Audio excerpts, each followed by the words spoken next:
That's pretty cool.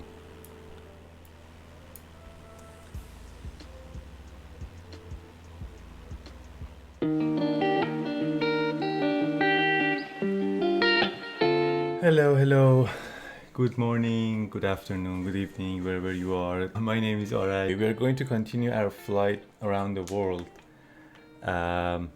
today, and we're gonna have two flights, two short flights. We are in Newcastle, England, and we're gonna fly south to Manchester first, and then after a short stop we're gonna fly to London and have a tour of London city.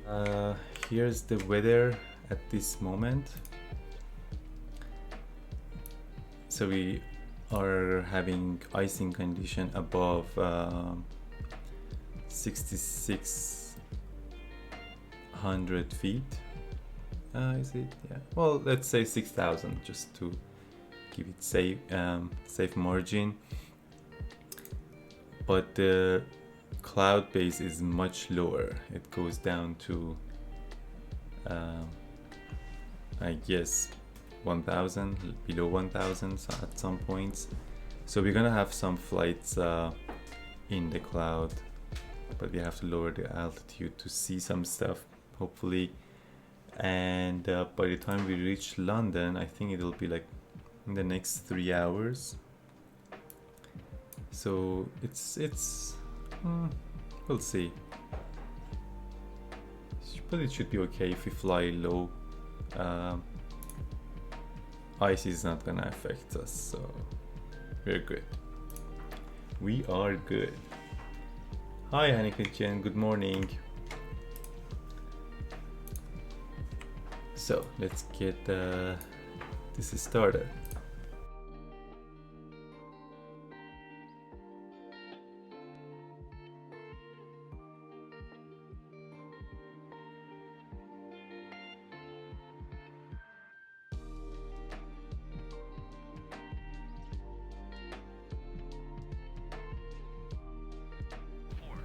Okay, runway 25 and taxiway.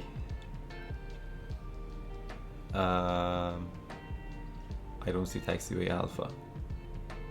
I mean, I have taxiway Delta. I don't know. Oh well. There's only one taxiway here to runway 25, so we should be good.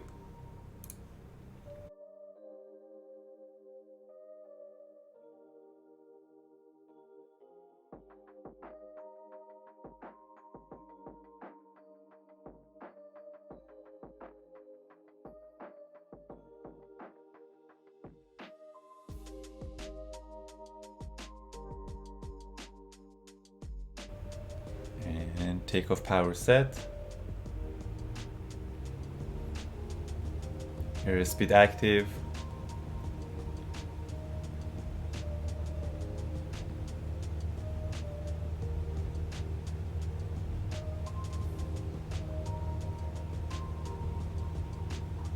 $70 knots. And we have some gusty wind and positive rate.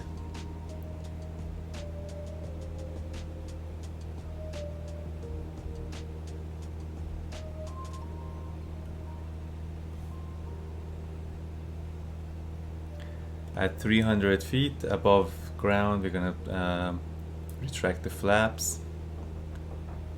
And 300 flaps up.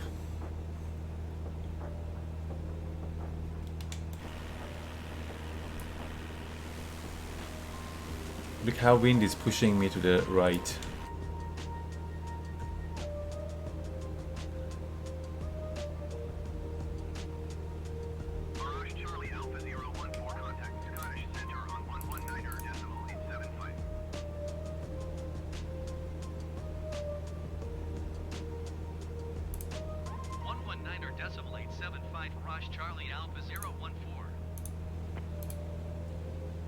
Scottish Center Mirage Charlie Alpha 014 is climbing through 900 feet for 4,000 feet. Mirage Charlie Alpha 014 Scottish Center, continue as planned. Altimeter 29.58. 5 8. 119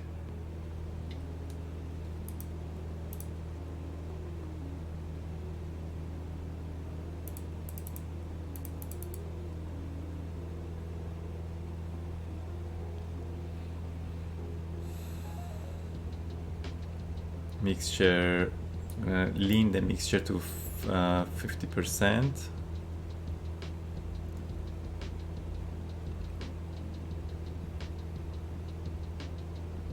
And nav mode set.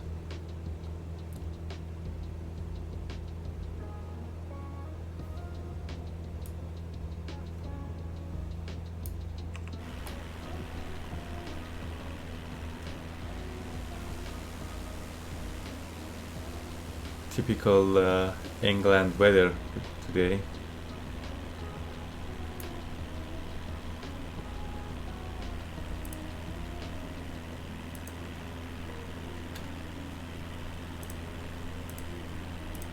Mirage Charlie Alpha 014, contact Manchester Center on 118.775. 118.775 for Mirage Charlie Alpha 014. Manchester Center Mirage Charlie Alpha 014 is climbing through 1,700 feet for 4,000 feet. Mirage Charlie Alpha 014 Manchester Center, continue as planned. Altimeter 29.58.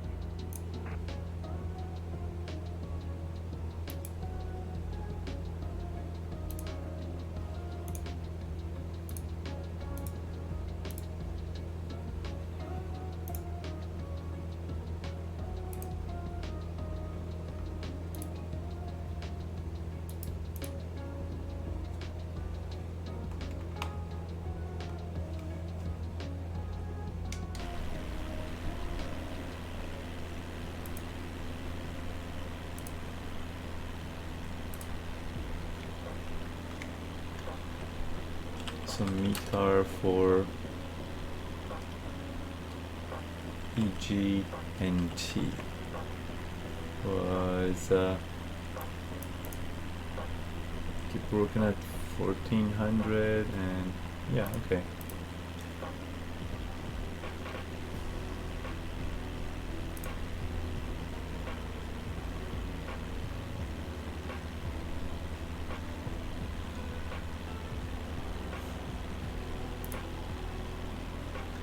Okay, so for prediction, like what the vertical speed I'm going to land, here's how we can do. We can say exclamation mark and then predict, and then the negative value, for example, let's say minus 100. That's like minus 100 feet per minute. That's the speed that you're predicting that I'm gonna land, right? So exclamation mark predict minus 100.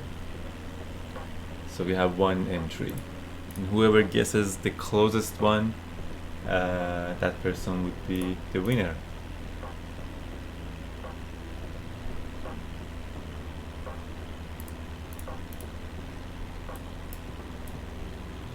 You probably have to request lower altitude because you won't be able to see anything here. Let's see if I can get it now.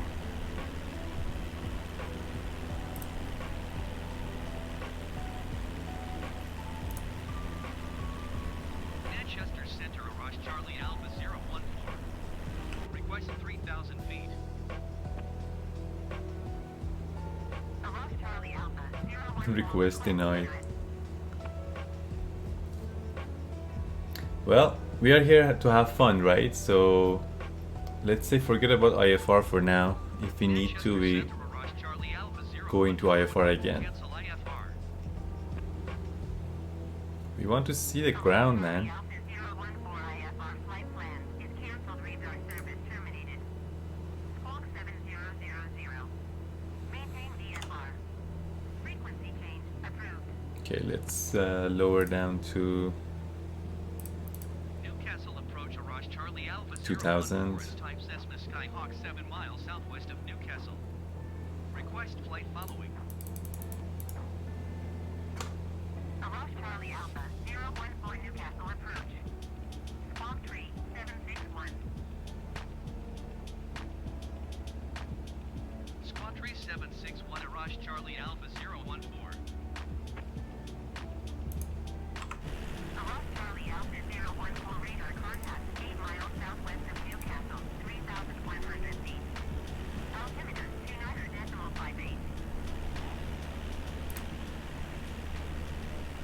Copy, Arash Charlie Alpha 014.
Okay, we have better visibility now, of course.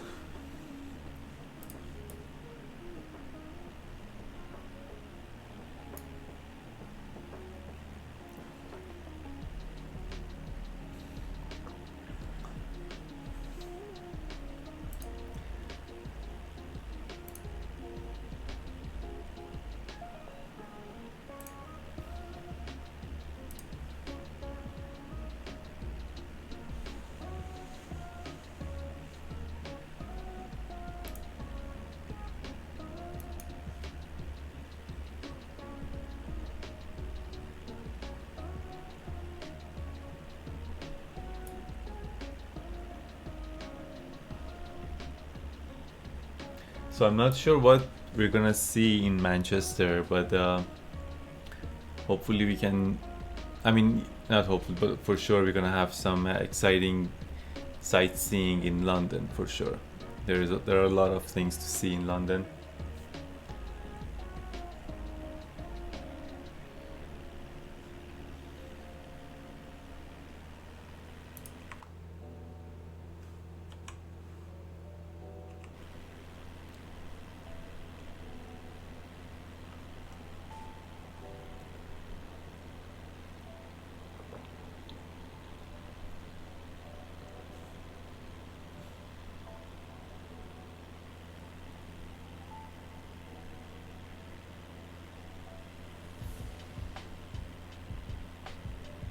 I feel so thirsty. Like this morning we went to the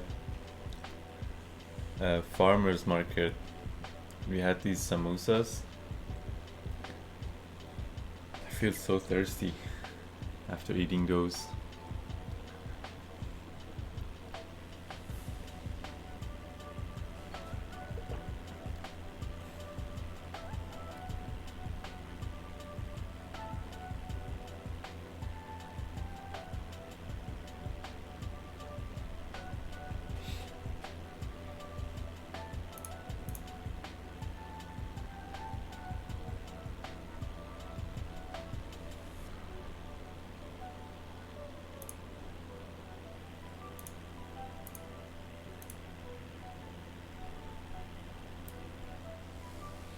How's everyone doing?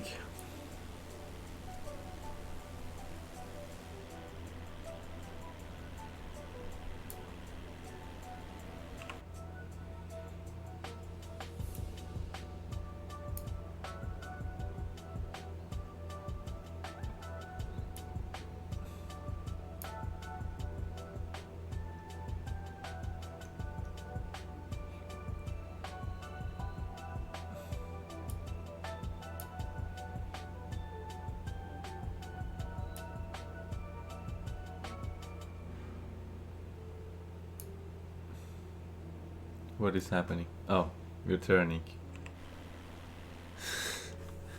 I was like, why is the heading indicator going nuts?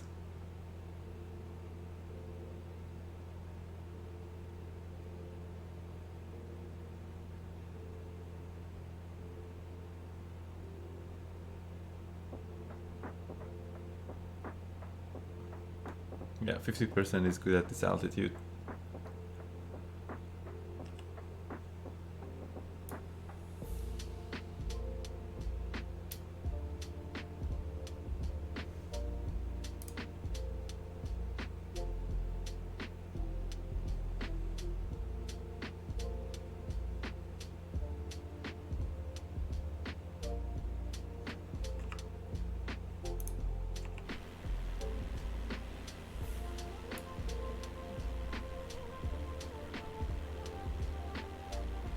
Look at these wind turbines.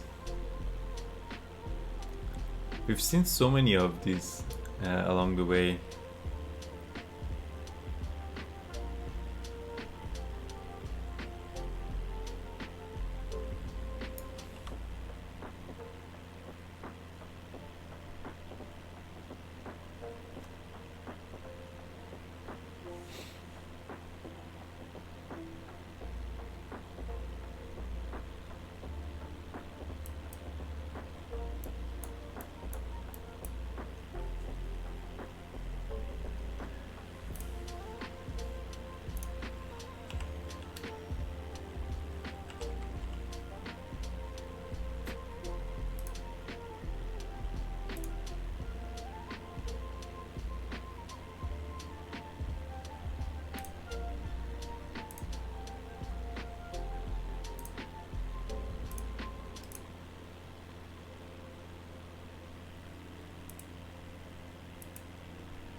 Okay, I'm updating the world map here.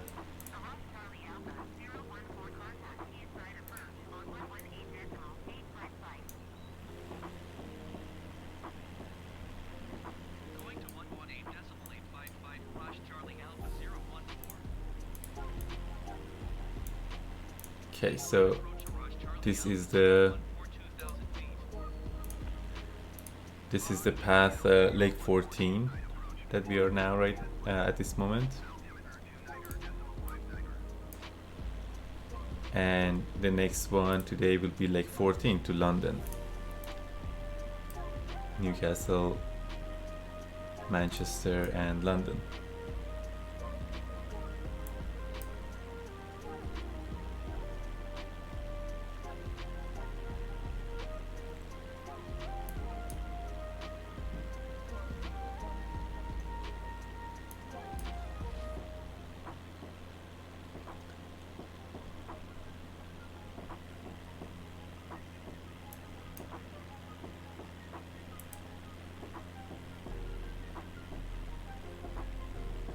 So we probably have to have like a very early flight. I'd say, yeah, because I have to see how long this one is gonna take. 330 kilometers to nautical mile. That is 176. Oh, okay, so it's not that bad. We can do leg 16 on Monday. Yeah, we can fly to Paris on Monday morning.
These are just farmlands. I don't see anything exciting, really. No castles for sure. Hopefully we'll see something in Manchester. We're gonna be there in 50 minutes. We have some good amount of wind at this point, I guess. Let me see. What's the closest airport to us?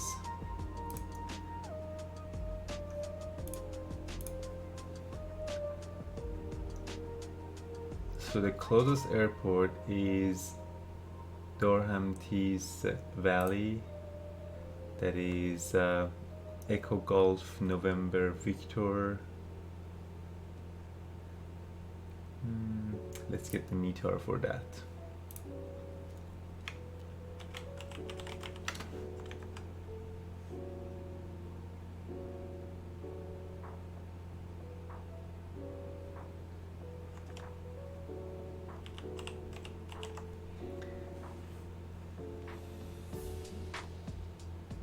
Okay, 18 knots, 180 at 18 knots, 180. Yep, that's our headwind. That's why this one shows 49 minutes down here, 50 minutes ETE, while at the top of the screen you'll see 37 minutes. That 37 minutes is just the distance to the airport in Manchester, without considering the wind. But what we see on the GPS, it's more accurate. So yeah, between 48 to 50 minutes to the airport.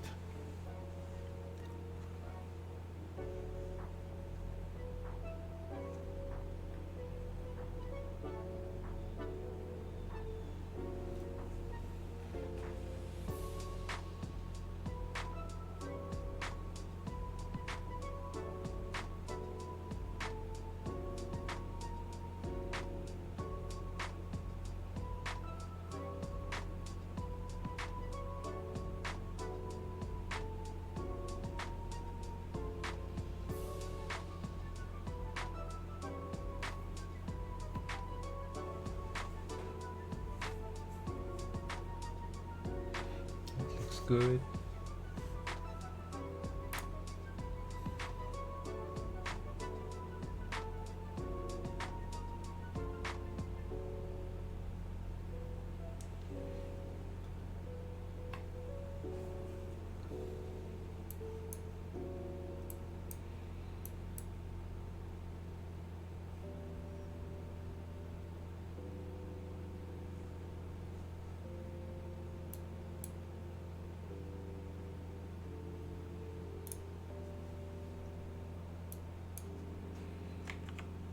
So our next waypoint is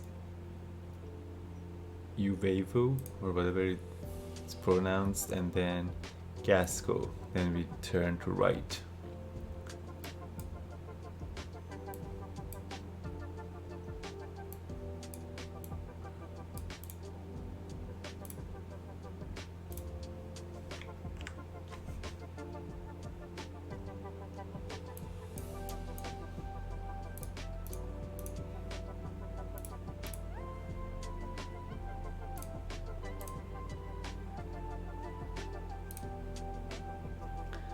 So in Manchester we have 2 runways. Wow, these are pretty long runways.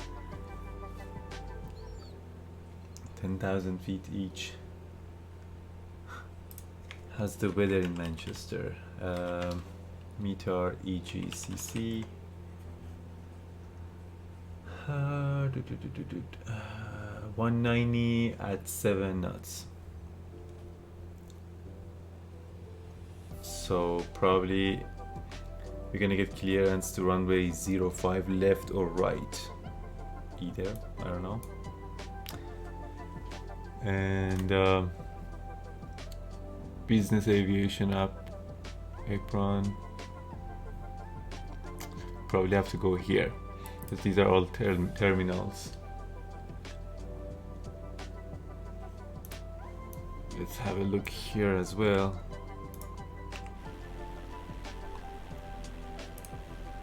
Just want to have it be able to see. I wonder if there is any like sort of a map for GA areas, briefing. These are all briefings.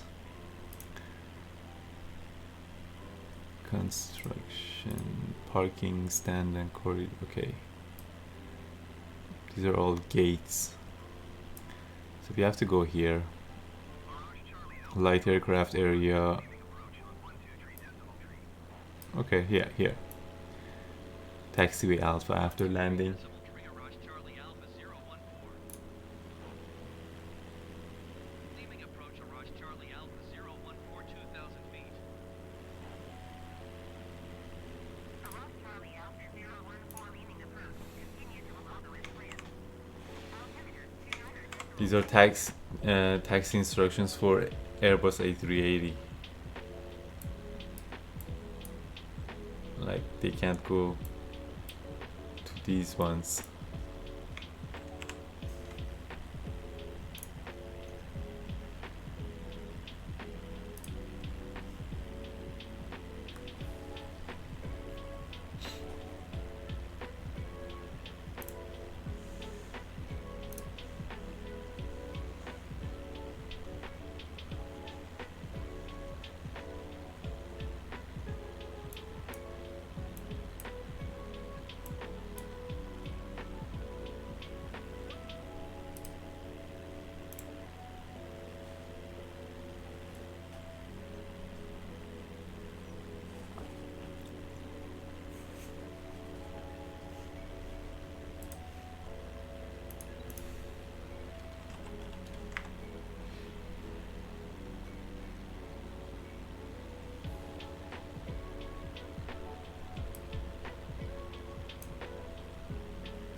We have some hills in front of us.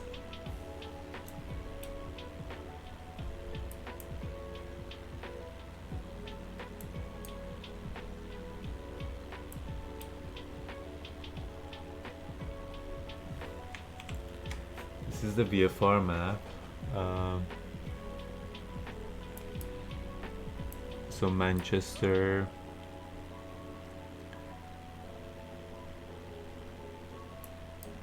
Guess we're gonna ignore all of these areas, but we can't ignore the train. So 1,000, 1,500, I'd say. So let's climb to 2,000 to be kind of safer, I guess. 'Cause yeah, these are like getting high.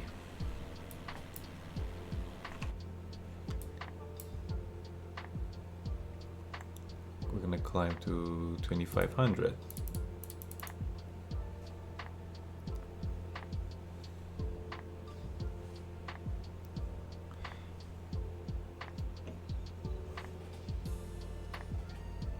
I'm out of water. I need to refill my water soon.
Yeah, definitely those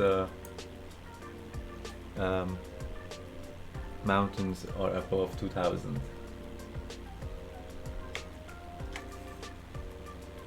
So we are around, say here, like this valley, to this peak. These two, well, three peaks are above 2000. So we're gonna go between them. That's Gasco, and this is Settle or Seattle.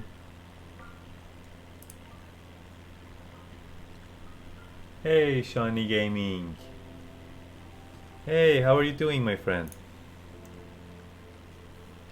Hope you have a wonderful afternoon. Yes, well, it's morning here in Canada. Thanks for joining the stream. I appreciate it.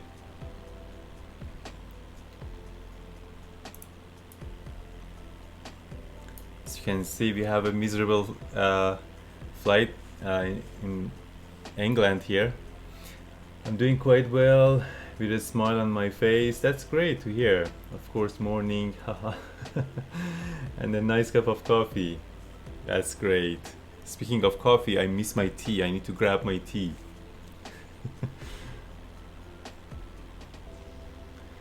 England is always miserable with weather, isn't it? Yes, exactly. I actually mentioned it earlier in the stream, like typical weather in England. But hopefully they'll be better in London, because right now we are flying. Let's get higher here. We are gonna reach these peaks above 2000. So I'm gonna go a little bit higher. But yeah, for today we have two legs, two flights from. We took off from Newcastle, and then we're gonna go to Manchester. We're gonna land in Manchester in half an hour or 40 minutes, and then from there we're gonna fly down to London. I have a lot of time today, so we can complete two legs.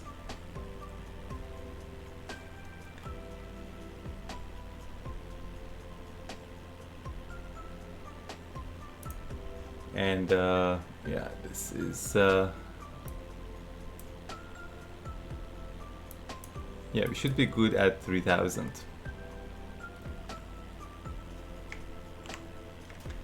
That sounds like a very nice flight. Yeah, I wish the weather was better, but again, in London, it looks good in London. Where is my weather? Yeah, here. So I'm using Meteo Blue website, which the live weather gets its data from. I mean, we should have precipitation here. I don't know what's happening, but you know, it's live weather. Sometimes it freaks out. But no icing condition below 6000, so everything's good.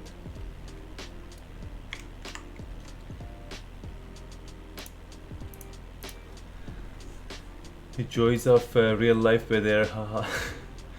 You want to switch it for the view, but will not, because you want to keep it as real as possible. Yes, that's right, exactly. Like that's one of my criteria, like real time, real weather, and like the hardest level, like real life, basically. That's why I have early morning flights right now, because I'm in the Europe section, and during the week, by the time that I'm done working, it's like nighttime in Europe. So I prefer to stream after my work, but I can't do that right now. So that's why I've switched to morning flights, like Monday, Wednesday, and Friday. I didn't do yesterday because I wanted to do two flights on Saturday instead. Know what you mean? Yeah. And in case you're I'm not sure if you've seen my flight plan, like the world tour, but it's not as it's in my profile, it's not even close to as sophisticated as yours. Mine is basically just circumnavigation and the possibility of adding like tour of Africa around it and Australia and South America. So I know yours is way more comprehensive, and you're gonna see a lot more than me, that's for sure.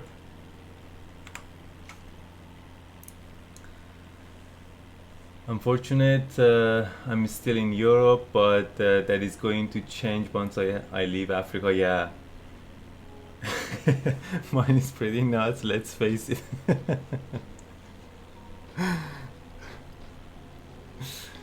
But you're gonna see way more stuff than you know, compared to my flight plan.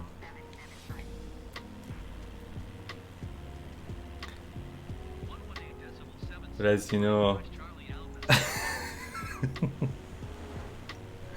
no, you know what I call it? I call it adventurous. That's what I call it.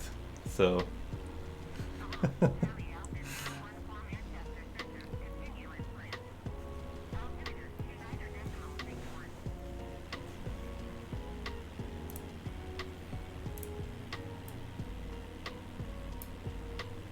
I might steal that from you. Yeah, you're welcome. Sure.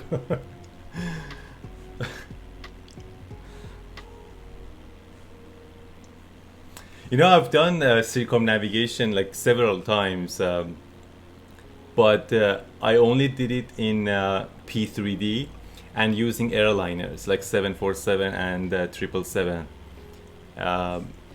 But when last year they announced you know, FS 2020 and they showed the trailers and stuff, I was like, wow, like these sceneries are amazing for GA flight. And then I had this thing in my mind, it was just, that would be a great opportunity. I didn't have planned to stream it. I wasn't even a streamer at the time. I was like, yeah, this is great to do circumnavigation in GA aircrafts in FS 2020. Yeah, oh yeah, same, yeah. And then like 4 or 5 months ago, I started like totally different path, right? I was like, I like to try streaming, and I actually started with The Last of Us Part 2. And then I was like, how about I do that circumnavigation plan while I'm streaming? It would probably be more fun. VFR is so cool in MSFS, exactly, that's right, yeah. That is completely true. Did you have to remove the VODs for Last of Us 2? No, I didn't. Are you referring to the, what is it, copyright claims? Well, they are gone right now, like Twitch, DMCA, yeah. So I'll explain what happened. Nothing happened on Twitch, okay, and those videos are gone because it only keeps it for me for 60 days. I only have one highlight, and it doesn't have any music in that part really. But when I uploaded my gameplay to YouTube, I got 3 copyright claims. I didn't get like a copyright strike, DMCA strikes or anything. I got claims, but I used that feature in YouTube that kind of mutes the music sound. So I used that, and basically YouTube kind of removed the music for 3 sections. One of them is the dancing, when Ellie and Dina dance. That part is a little bit kind of muted. There's one at the end of it, and of course I cut the last the section, the credit section. I completely cut that part, but it's on my YouTube channel, and it's fine. Yeah, I'm very worried about the MCA stuff. So I was wondering actually how these like big streamers get over that. Maybe they don't care, maybe they are fine with the copyright claims, because if you get copyright claim, your video is still remains there,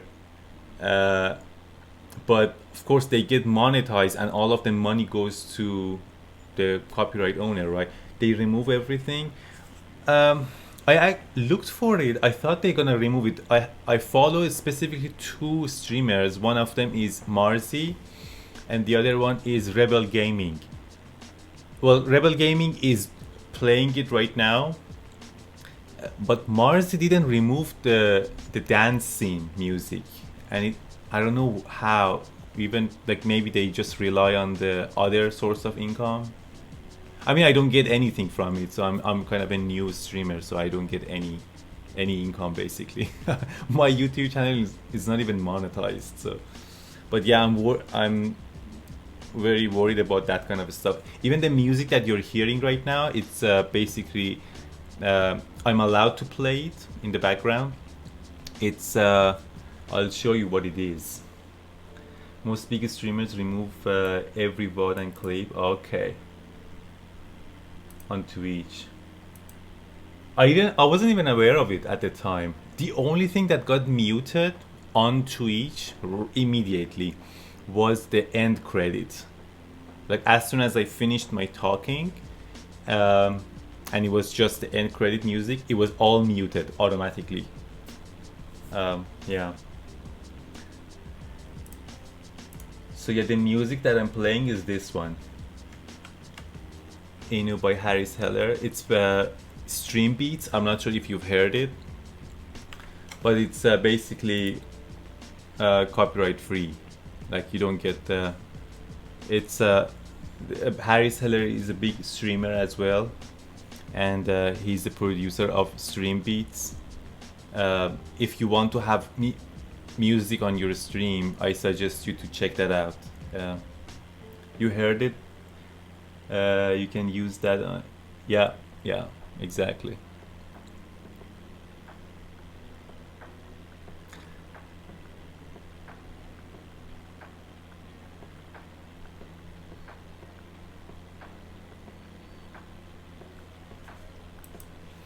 So let me see where we are. Okay, a little bit to settle waypoint. Okay, 5 nautical miles.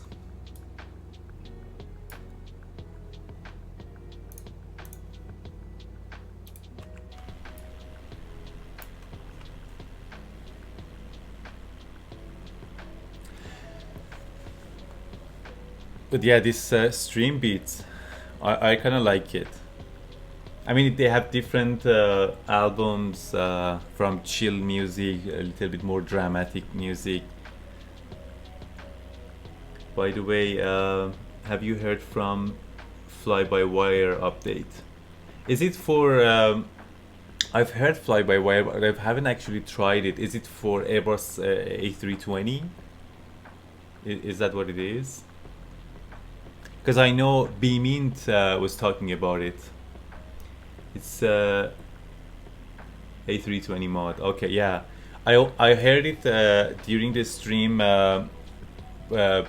Beamint, she was talking about it, but I haven't tried it. Yeah, have you? Like, is it good?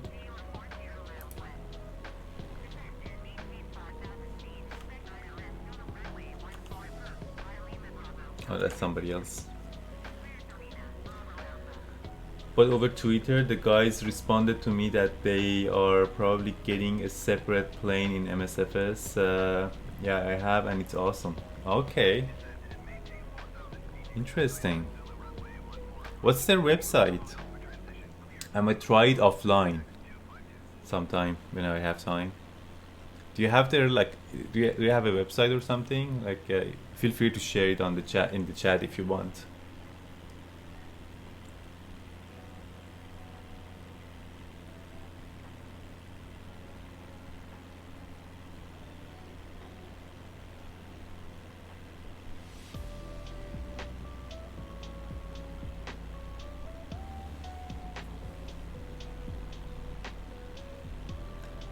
GitHub.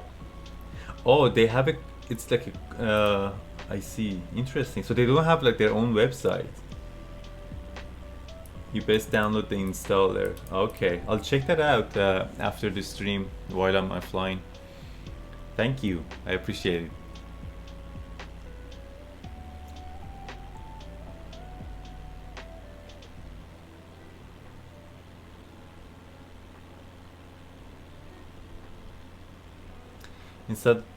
Install the developer version and you can keep it up to date through the installer. Okay.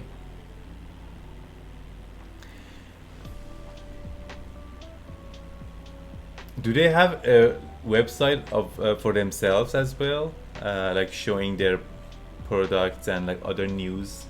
I wonder. I'm gonna check that out. Let me see.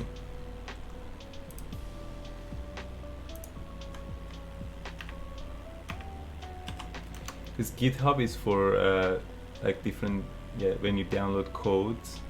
I wonder if they have their own website.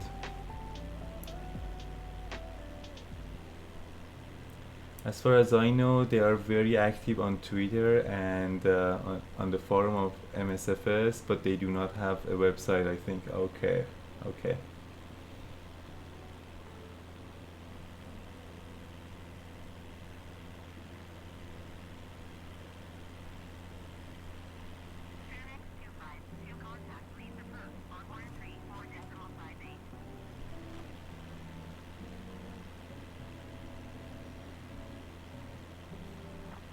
I see the installation instruction here. Okay.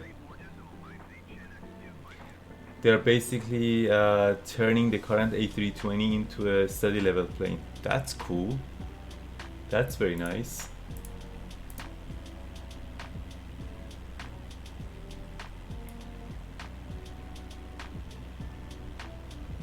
I think we are gonna have like full IFR condition in Manchester, guys.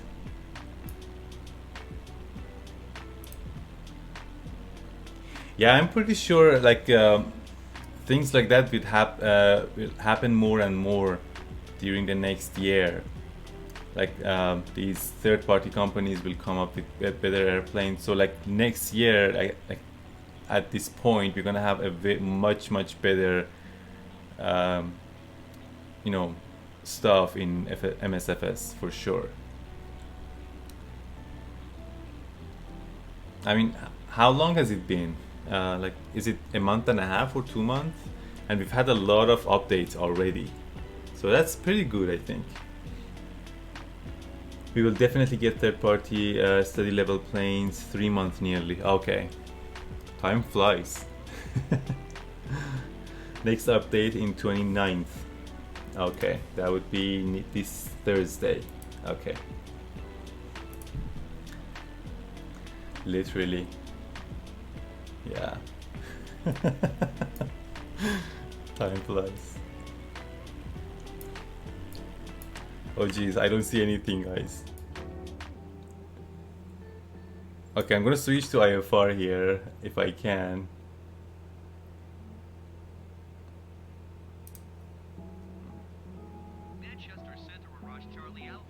You know, this is not real life, so we can do whatever we want, right? I just canceled IFR like earlier because it was bugging me to go above, and then I was like, nope, I'm gonna fly down.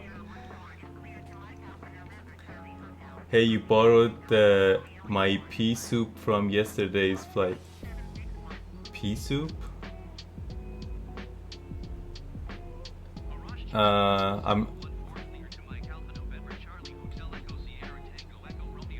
Pea soup view outside of the plane. Is that what it's called?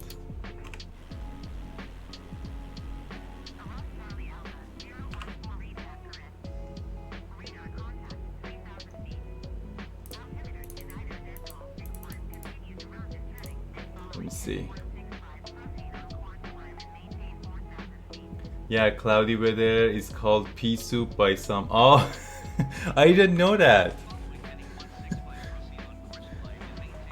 Yesterday, I actually missed your stream yesterday because I was working. I'm on call this week, and unfortunately I missed it. I wanted to actually get up earlier and join your stream because I knew on, was it Wednesday?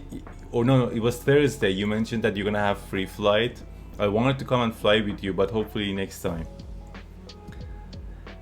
The cloudy weather is called peace. Okay, yeah. Think it's an English or a Scottish thing. Got it from Dun Dun Pan Pan. Interesting. Okay. I missed that part totally. Sorry. Yeah, we had Dun Dun, Weem, and Dragus. Okay. So it was a fun flight then. That's good. I'm glad to hear that. Flying along. Nice. I missed it. I feel bad now. But I mean, yeah, this week was crazy. I was on call. And I am still on call actually. Yeah, but long, and I didn't crash even. That's nice. That's great.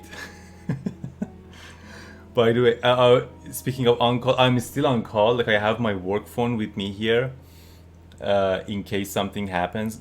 Hopefully nothing's gonna happen, because it hasn't happened this week. So hopefully it'll remain that way. But in case, I get a call, I basically have to either pause the stream or just let the autopilot fly and then take the call. It's pretty serious if it happens. Although Cirlo did his utter best, they wanted me to do the flying upside down at the exact same location. Oh my god. Yeah.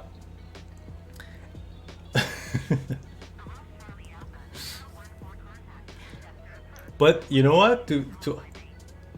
What did they say? I missed it. Contact Manchester. Okay. No.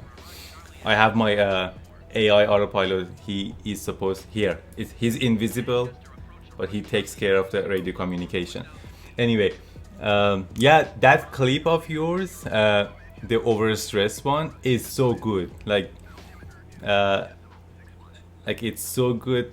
I mean, when it comes to dramatic stuff, right? Like it's yeah. I mean, everybody jokes around it and stuff. Yeah, if you are on call, that comes first. Yeah. Yeah. That clip of yours, again, it's great. Like for when it comes to streaming, or like if you want to upload it on YouTube, that's like great content you got. Again, it's so funny. I love it. Like your reaction is great. It's just amazing.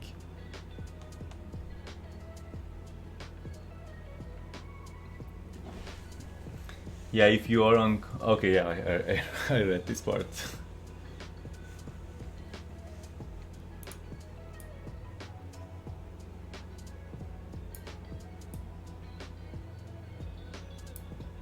Okay, where are we? Well, it wasn't rehearsed. The first thing that come to mind was that I was a total... No, again, it was like so entertaining, right? That's what you want. You want your stream to be entertaining, and it just came. Like it was, I would call it like a total, I mean, a lucky thing.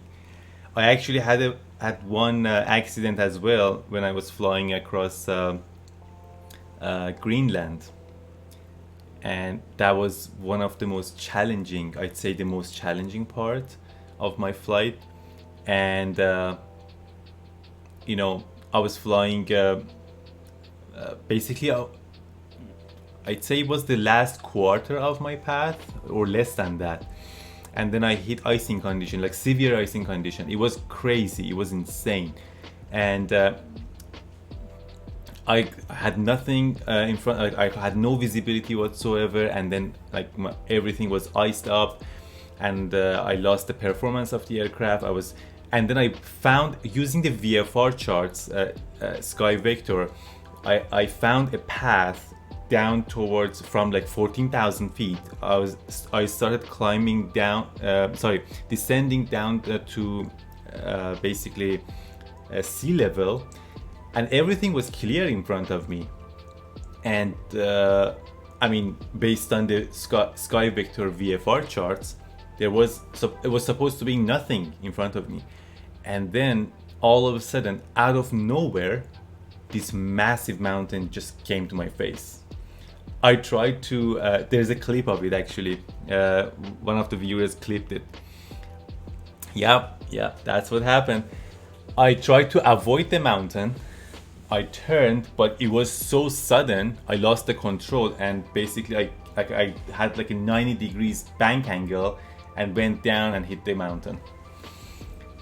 Yep, that's what happened. And I was so upset and embarrassed. But to be fair, that mountain shouldn't be there. Like I checked again, like after so much effort, and then that happened. Yeah, exactly. So I had to repeat that leg of the flight again. And yeah, it was I mean, it was a dramatic thing, but I was very upset. But you know, things happen. Because here's the weird thing. In that part of world, you don't get a lot of high resolution satellite imagery, and like I was flying at 14,000 feet. That's basically I had reached the limit, basically more than the limit of Cessna, right? I think the service ceiling is 13,600 feet, something like that. But I had reached 14,000 feet. It was lucky, I guess, because we had high pressure air around that area. Yeah, and there were these massive columns of rock going all the way above 14,000 feet. It was insane. So that was obviously unrealistic. Like, even if you think about it in like geological perspective, that area of the world has like crazy winds, and you don't have like active volcano in Greenland right now, as far as I know. And those, even if you have such massive rocks, they get eroded by the wind and harsh conditions, right? They can't exist. Like they get worn down like over, I don't know, thousands of years or so, but there hasn't been any volcano over there that make those. There were a lot of them. So I said that's not realistic. That wasn't my fault. That rock shouldn't be there, based on the VFR maps at least. So that's a bug in the sim. So I repeated that part again, but yeah. Anyway. I was embarrassed, but you know, whatever. But I'd say your incident was way more entertaining. I loved it. It was so funny. In a good way, in a good way.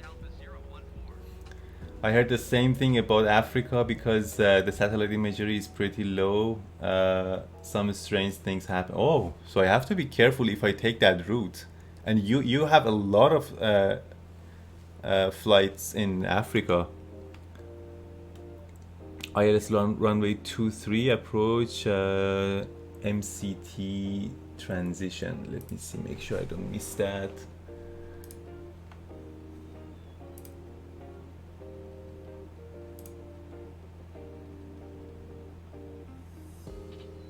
Runway 23, sorry about that. Let me make sure I have it here. 23 right. Transition MCT star.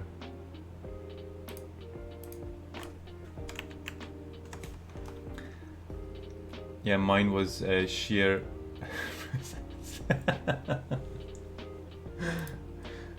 So funny, but entertaining in a very good way.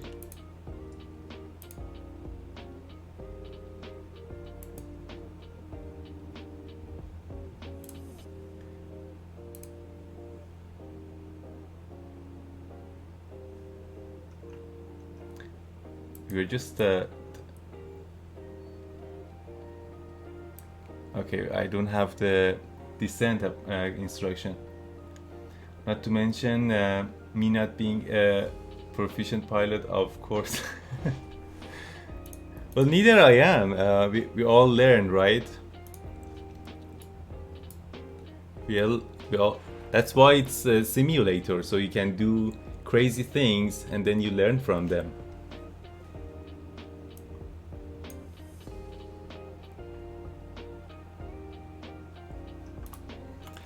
Okay, so MCT,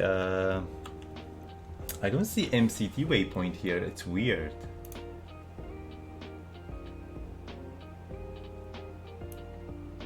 Huh.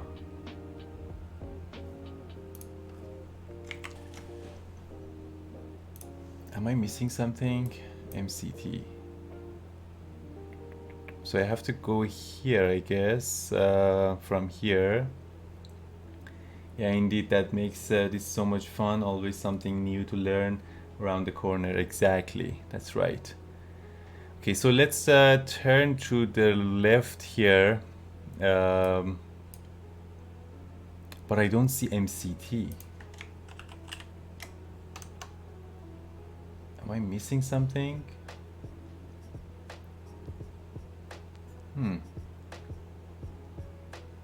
Is it this one? No, absolutely not. Okay, I'm gonna just turn right because we need to intercept the runway 23 right and heading.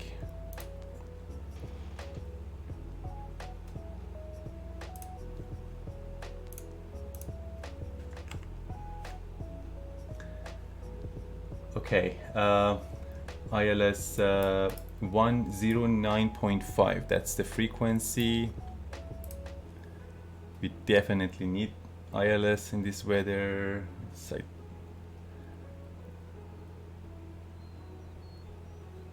109.5 and heading 232. Not that we need to set it here, but just as a reference, 232.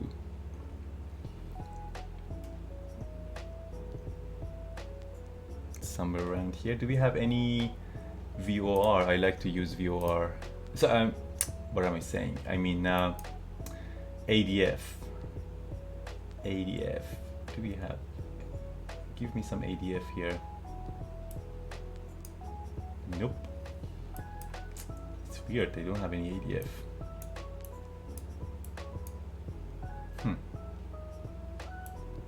Interesting.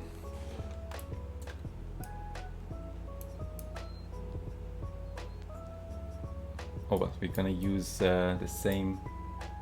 Okay, we're gonna use VOR instead. I don't know, I have this interest in ADF, although they are phasing it out. It's such an old technology, but I like it. I still like it.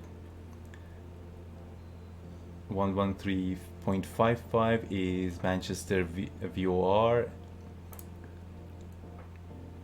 and 23. Wait, what was it again? Heading 232. This one matters. 24. Oh, this is 2312. That's good. So we have to intercept this VOR.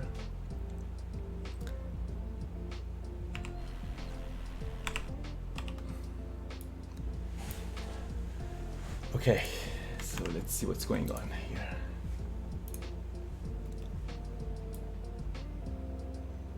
Outside air temperature +1. It's dangerously close to icing condition, but we should be fine.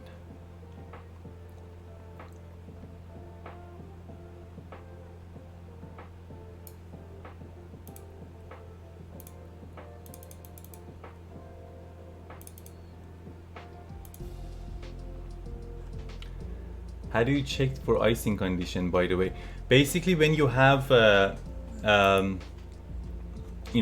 visible moisture like this in the air and hit 0 degrees, you're gonna have icing condition. But I also check, like beforehand, I use this website, Meteor Blue. Meteor Blue is the company that provides the weather data to live weather. So they should match theoretically. So as you can see, this is the icing condition. Like I basically draw like a approximate cross section. I use this tool here, and then to, where is it, Manchester. Hey Dragos, good morning, how are you?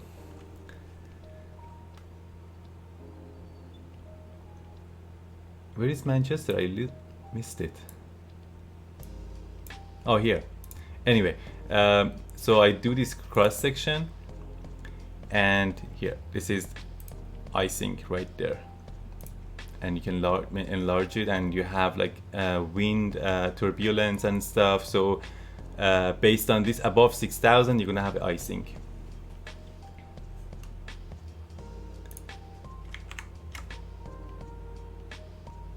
But yeah, if you use Live Better, Meteor Blue would be the best one, the closest one that you can get, because they literally provide the data to MSFS. Of course, we know that sometimes it glitches and you have like precipitation and sunny sky in the same. So I'm good, thank you. I'm glad to hear that. I'm glad that you joined the stream. Happy to have you here. We are having some very nice conversation with Mr. Shawnee. I usually use windy.com, which is very nice, but I'm not sure it shows the icing. Okay. It also has you can get, if you want, you can get their subscription. Like the first 14 days is free just to try it. But if you have the subscription one, you can actually go forward in the time as well, like 3 o'clock British time. Like I can go see, like that's when I guess we're gonna reach London, or yeah, 1500 or 1600 hours. But if you don't have, if you just want to use the free version, like whatever is available, it only shows the current right now, like what's happening with the icing and stuff. And of course you have like temperature and like the cloud level and things like that. As you can see, these clouds go all the way down below 1800 feet, and the wind, like wind speed and precipitation. We are not getting any precipitation. We should have. I don't know what's going on. Again, that is pretty handy. Thanks for the tip. No problem. No problem at all. Okay, we are reaching to our radial 232 radial path. So I'm gonna turn down to 232 once we intercept the VOR radial axis, and at the same time we should get the you know, localizer. I just reset my altimeter, it was a little bit off.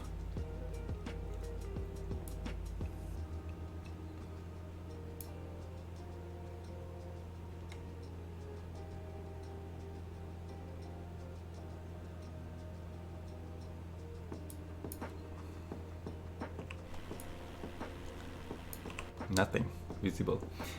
Just checked Finland, and I may be having an icing problem.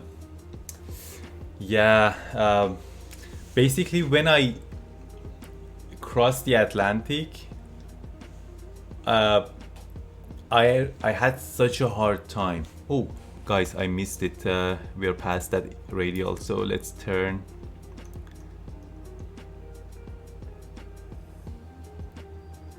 We still haven't reached the localizer though. Or did I miss localizer? I think we missed it. Yeah. Wait, no. Yeah, I did. Okay, sorry.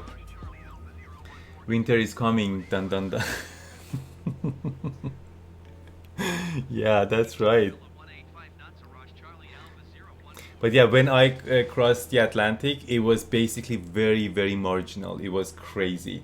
And like when during the flight from Iceland to Scotland, I only had 1 day of flying. Like basically the day that I flew, for the next 8 days of it, it was impossible to fly. So I was like, this is the day I have to finish this leg and reach to Scotland. Otherwise, I'm gonna get stranded in, Iceland for God knows how long.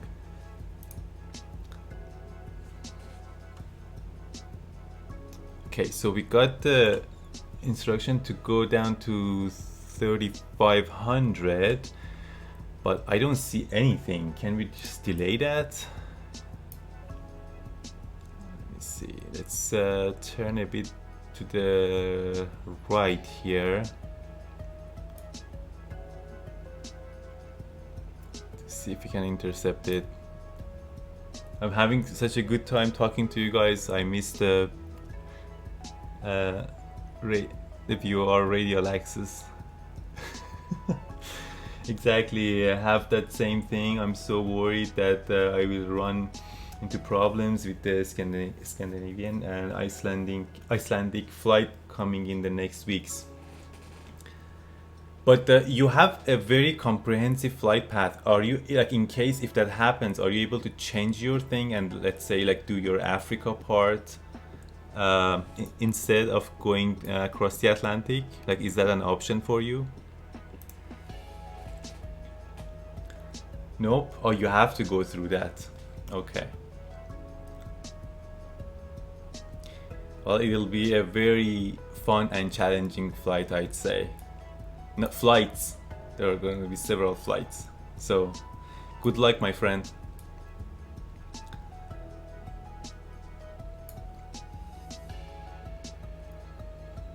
But yeah, otherwise it would be boring, really, I'd say. Like, if there was nothing going on, then that Atlantic crossing would be so boring because there's nothing really. But that whole icing condition, I'd say it's very challenging, but it'll be very entertaining for sure. So that's a plus sign. That's the full half of the glass, I'd say.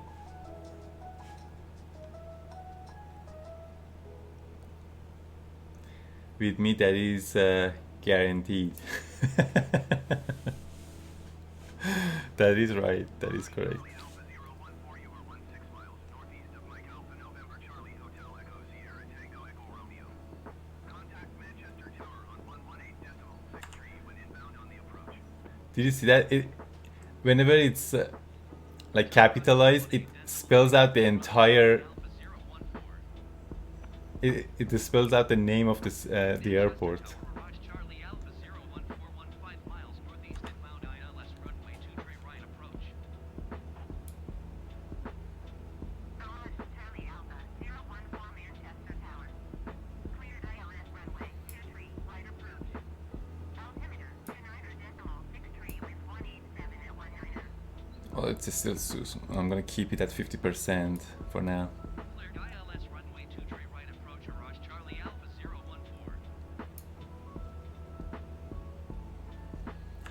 What's the altimeter? Did they tell us? 2963.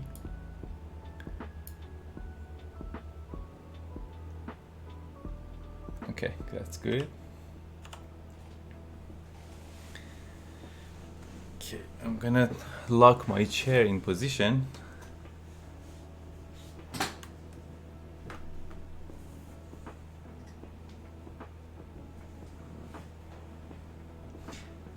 Because I got these wheels. I couldn't use my rudder pedals because I was basically pushing myself back. So I got these wheels from Amazon. They're very similar to like okay. Oh, I got a tongue twist. Like roller blades. Oh my god, I can't even say it. They have locks, so I can just lock myself and then use the rudder pedal. Like right now, it's good. We're good. Oh look, we have sun. Yay!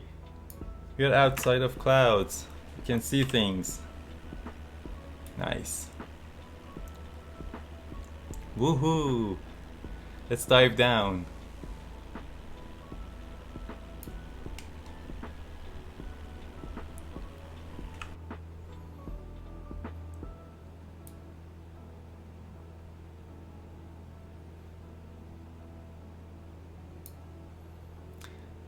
I'll disengage autopilot once we have runway inside.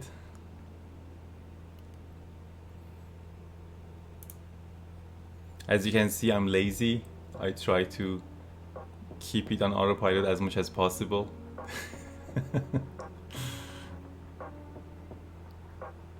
Plus, I couldn't see anything anyway. I couldn't fly with myself.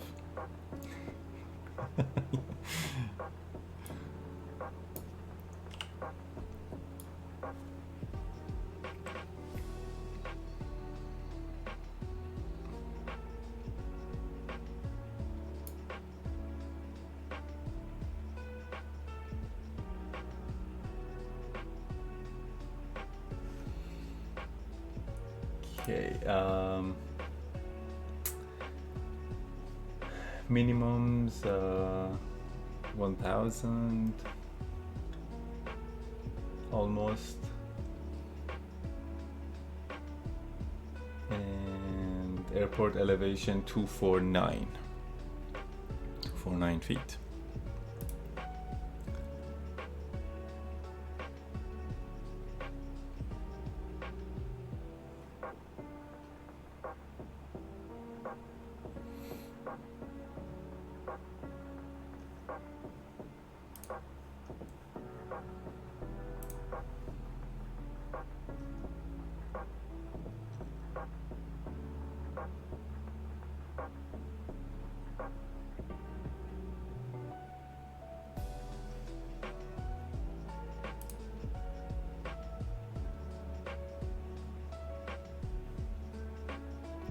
Okay,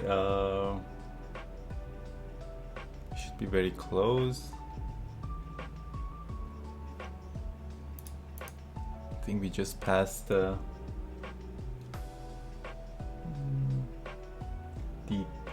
Delta 10. Yeah.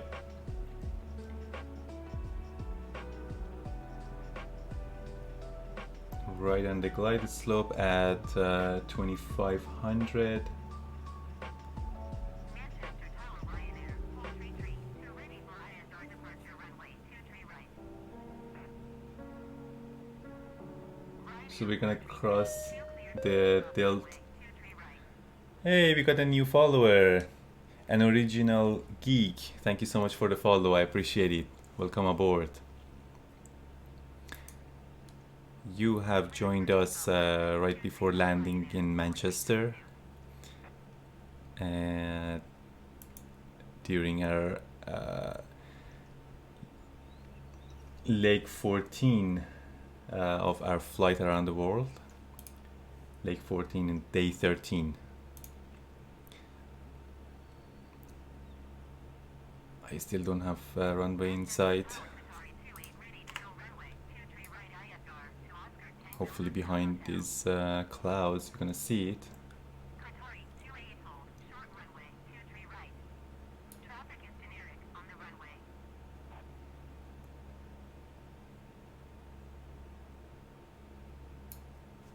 I didn't see. Okay. Hold short runway 23 right, Qatari 28.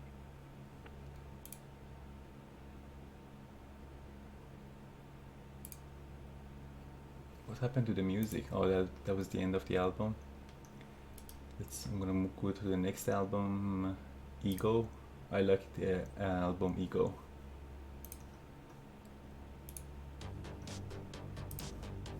It's more dramatic.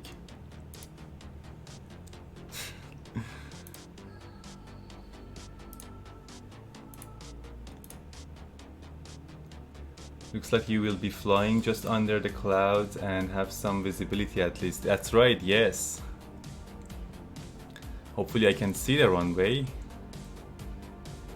after this patch of cloud.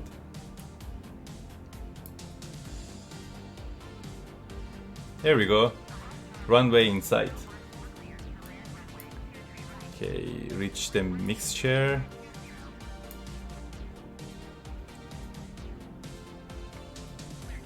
Flaps 10. We are a little bit fast, but it's okay. We're right on the glide slope, a tiny bit higher, and Autopilot disengage.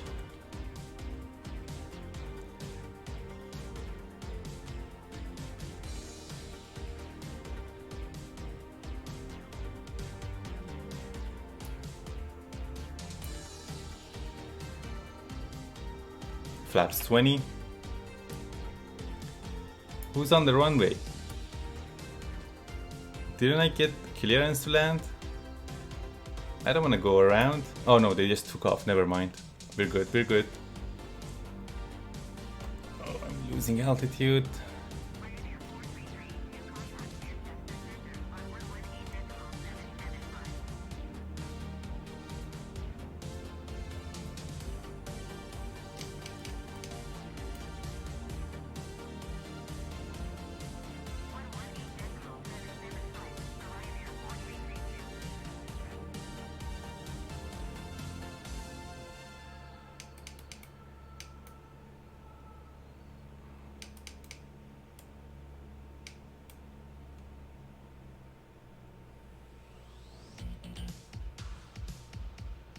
Just trying to focus on the landing. I got so quiet all of a sudden. I don't mean to ignore the chat or anything.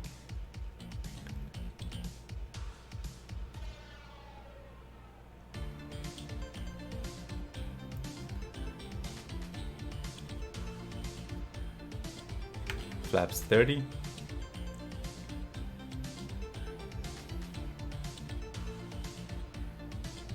So I predict minus 100. You can also predict my landing if you want. Exclamation mark predict minus whatever number you think I'm gonna land.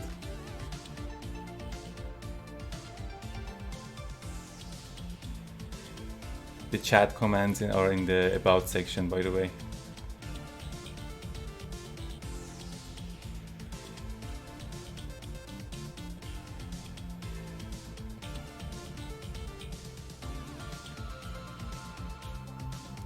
Hopefully, I'm trying. No pressure.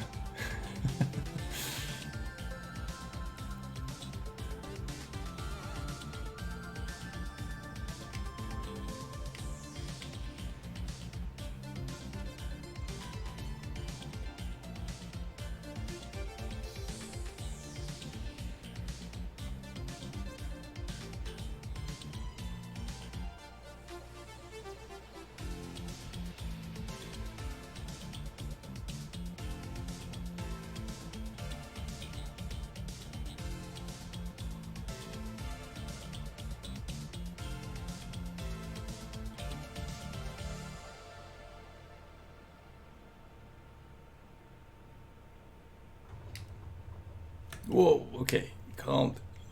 How was that? That last part. Minus 98. Okay. My minus 100 was very close. Oh, I know why it did that jerky move to the left and right, because I forgot to unassign the rudder control from my joystick. Okay, flaps up. I was trying. We have a new follower. Gronu Show 1, if I say it right. Thank you so much for the follow. I appreciate it. Welcome aboard. Butter smooth. Thank you. It was just a sudden like left and right jerky move, but you did say it right, yeah.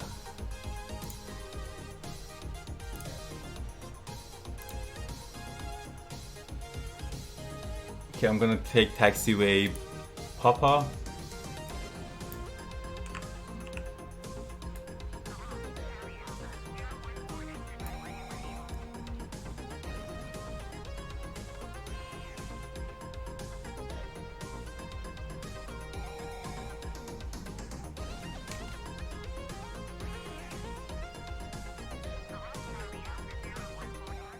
All right, ladies and gentlemen, we are in Manchester, England, and this concludes the leg 14 of our flight. Let's jump into the next leg, because London City is the highlight of our flight for today, shall we?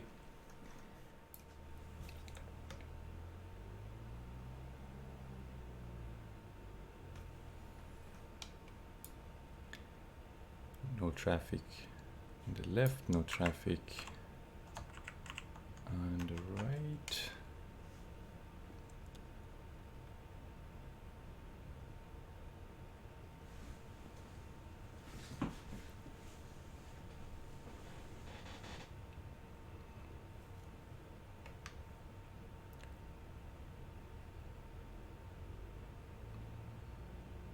Takeoff power set.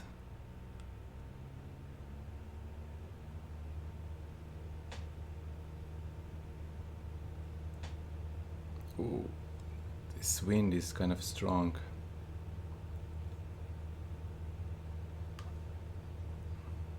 $70 knots and ooh, yeah, okay, good. We're good, don't worry. Positive rate. I was holding it with my rudder. It was pretty strong in the crosswind.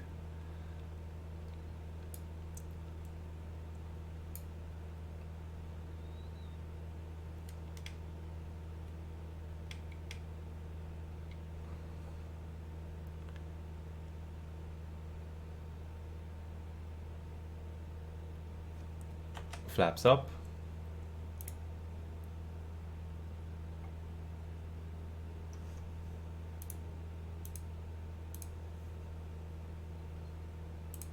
And we can turn on the music again.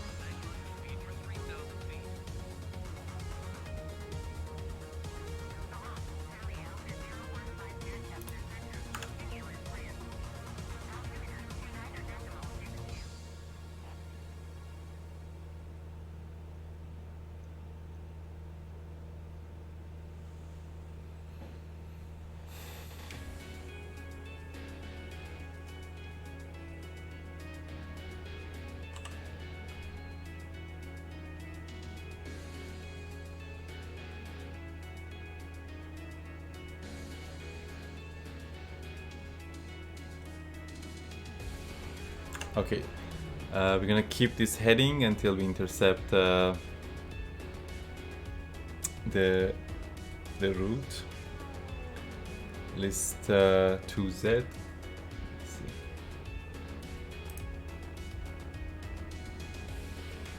Actually,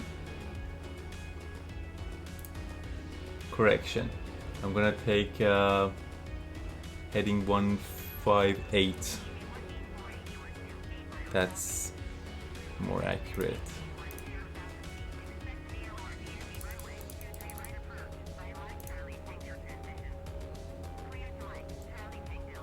That should give us the heading, correct heading for our, yeah, we can intercept the flight path right at the end of this heading. Kind of. Let me confirm it in the GPS. Yep, that's good. We can intercept that.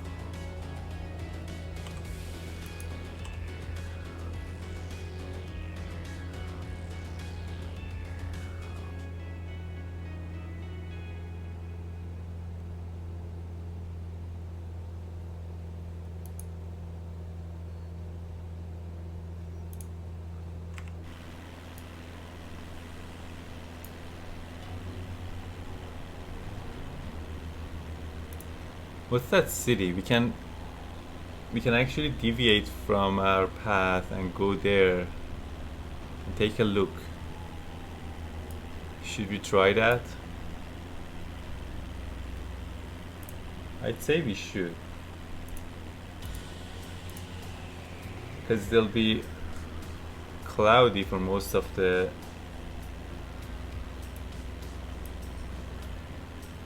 Yeah, that's the town of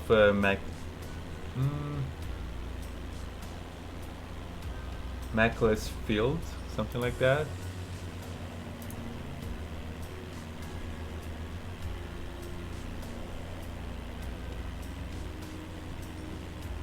Yeah, let's go manual. See what's going on there.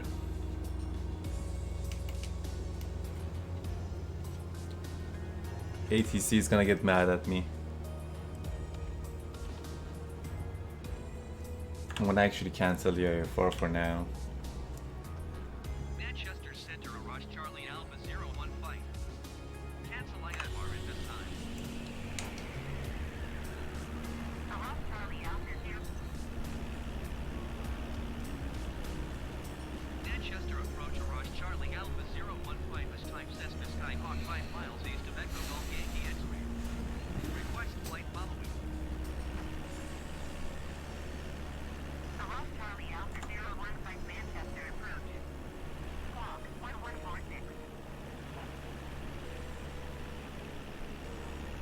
Also, 146 I was so in such a rush that Hello, Charlie Alpha. start the next leg Contact 6 miles east of that I forgot that Manchester is actually behind us. altimeter 29 So if you want to actually see the city of Manchester, I should turn around 180 degrees.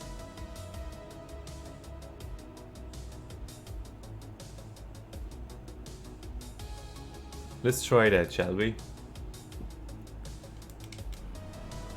I want to see how it looks.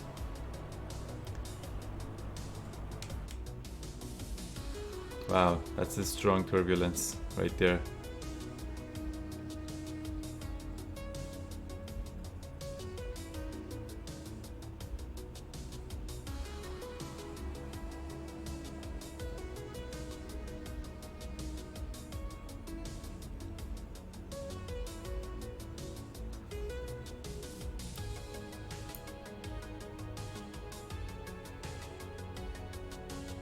So basically it's right after the airport.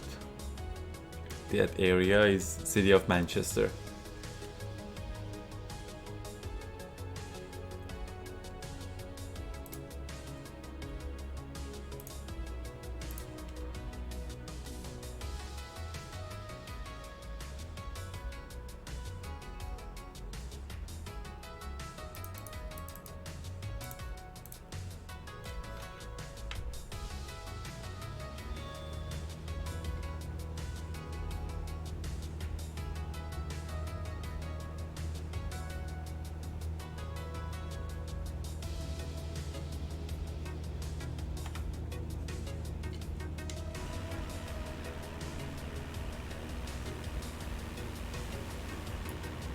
Whoa!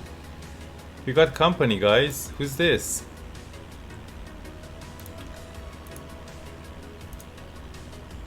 Is anybody flying with me?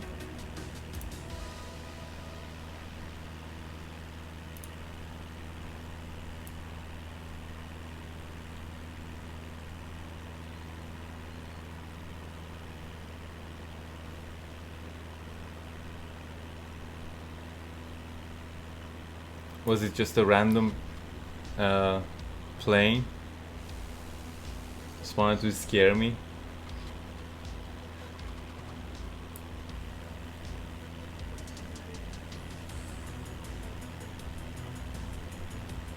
Let me see. I'm gonna actually turn on the nameplate.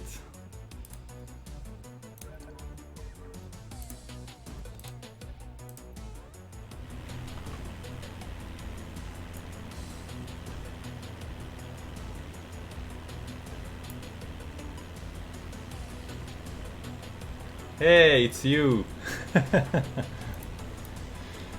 I was like, I could hear it, like I could hear the sound of your engine from left, and I was like, is it just me, or like is I turn as soon as I turned the view, I was like, you buzzed that. I'm glad that you joined in.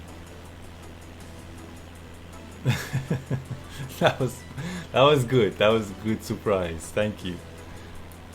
Okay, I just turned around.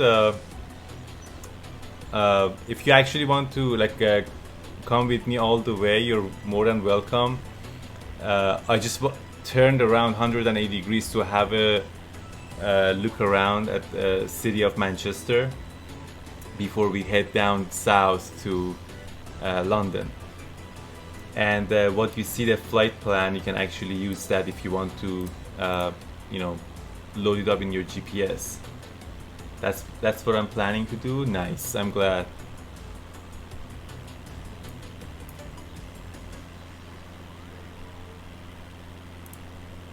Okay, so we have downtown of Manchester right in front of us. According to, let me load this map for you guys as well.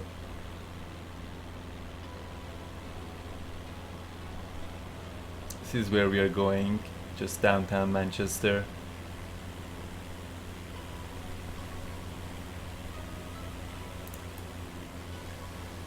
And we have a nice formation flight here. Grown Up Show. Am I saying it? Am I saying your username right? Grown Up Show. Let me know if I'm saying it wrong.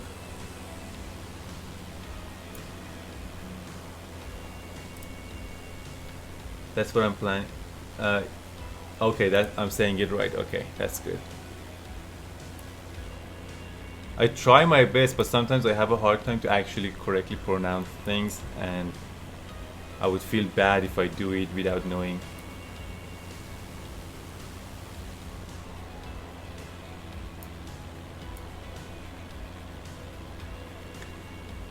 Which server are you at?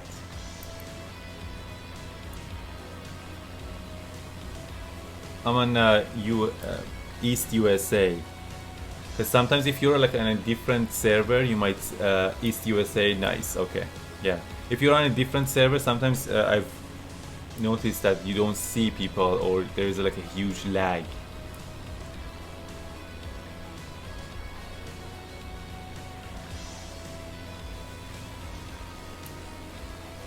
That's right. Yeah.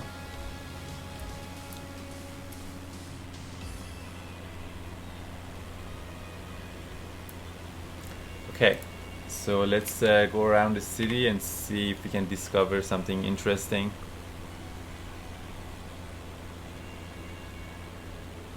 I'm gonna slow down a little bit. Look at that. Is that a stadium? Yeah.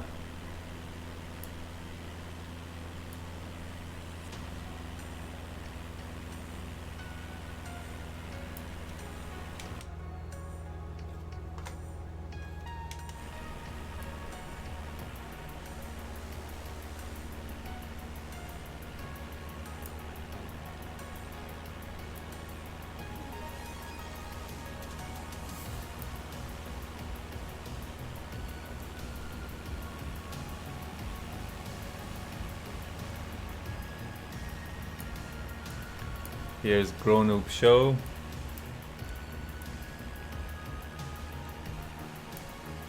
Okay, let's have heading, let's see, heading 330. Let's take that.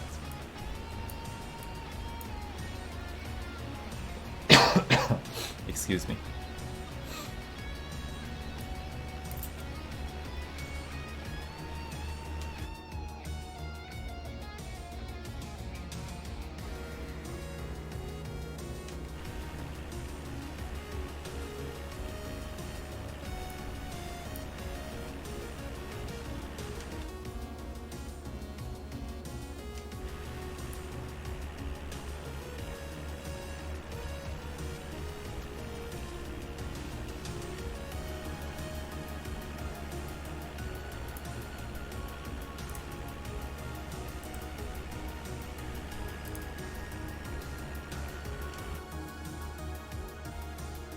Okay, now let's turn to 060.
And yeah, I don't see any like very significant building or something that is like spectacular. It's just like generic tall buildings. And yeah, so let's head down to our flight path.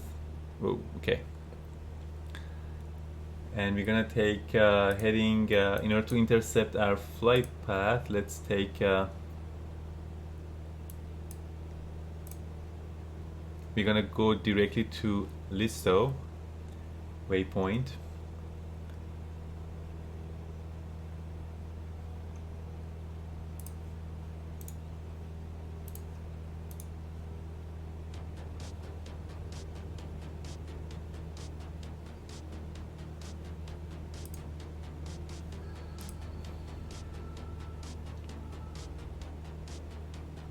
Yeah.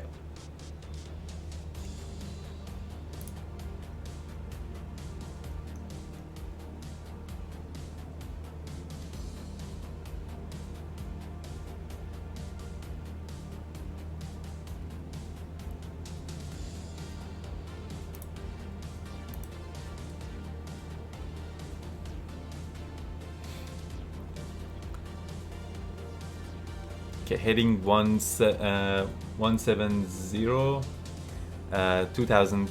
Let's level out at 2000 feet. And altimeter, is it correct? Yeah, 2960.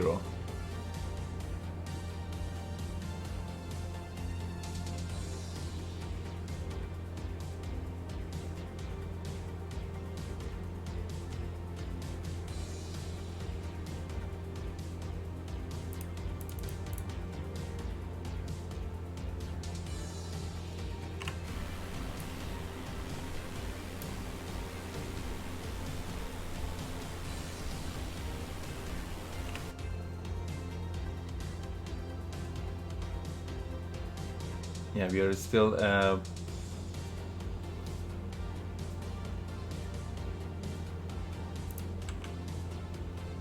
2000. I should go higher. Just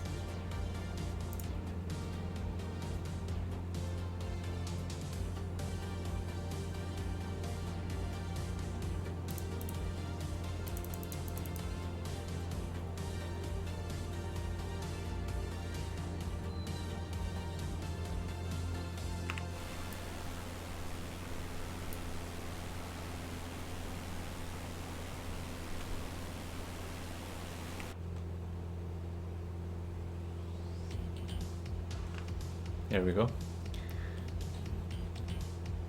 That is 2000 feet. Heading 170 again. Yeah, that's good.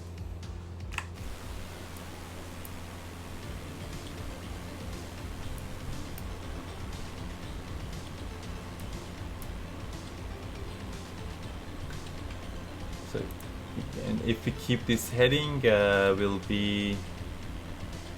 we'll reach a Listo waypoint.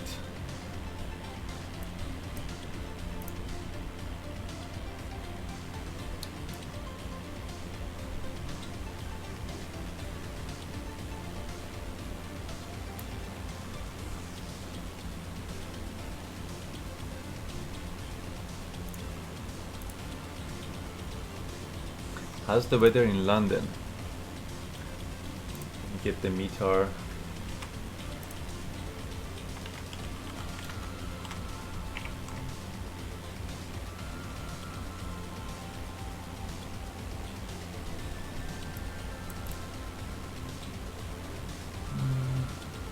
Okay, not too bad. Broken cloud 1800, overcast 4300.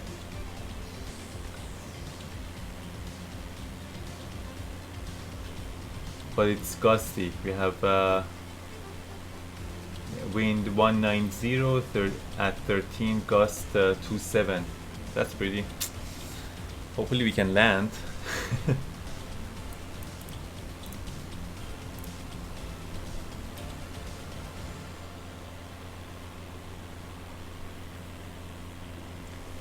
We already have some crosswind. I think it's pushing us to the left. Let's change the heading to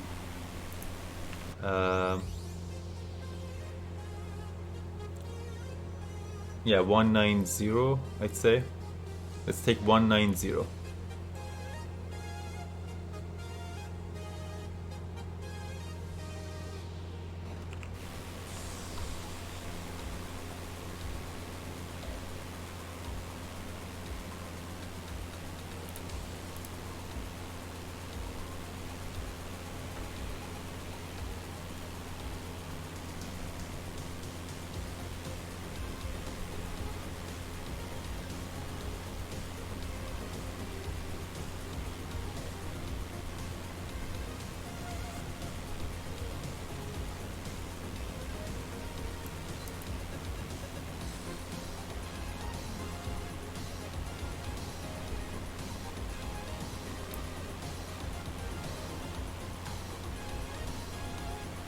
This is worthy of a screenshot.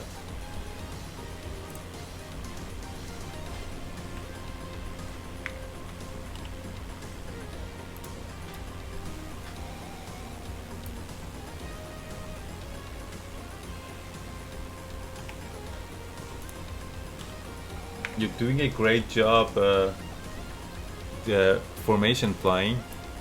They're like great picture opportunities.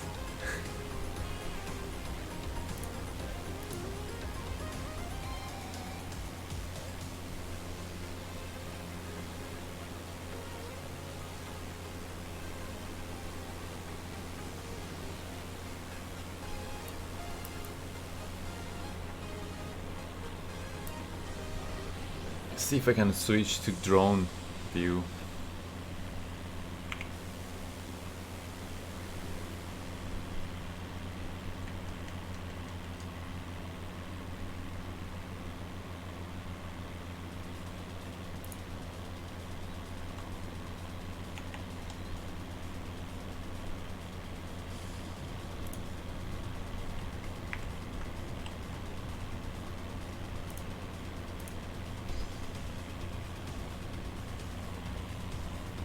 This is fun. Yes, I'm having so much fun. I'm glad that you joined in.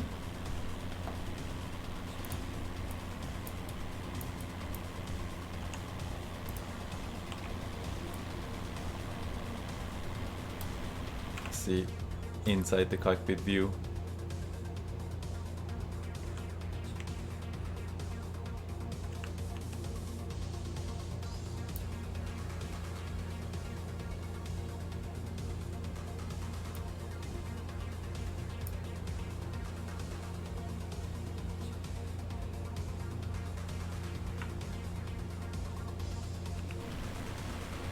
Oh, we have clouds coming in.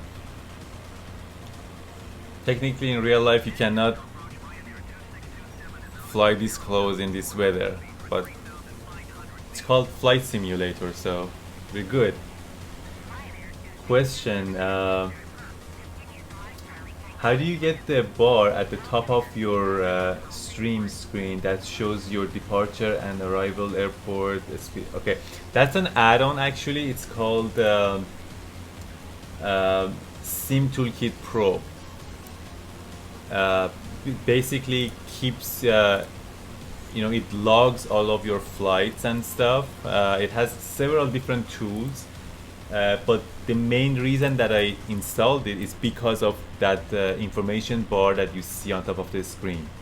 So it has like a stream, what do you call it, like a overlay, streaming overlay that adds that to my OBS.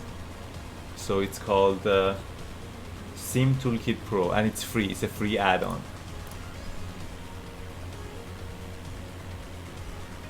And in order to get all of that information, you need to log your flight plan. Like I don't know if you, I think you were in the stream when I was logging the Manchester London leg.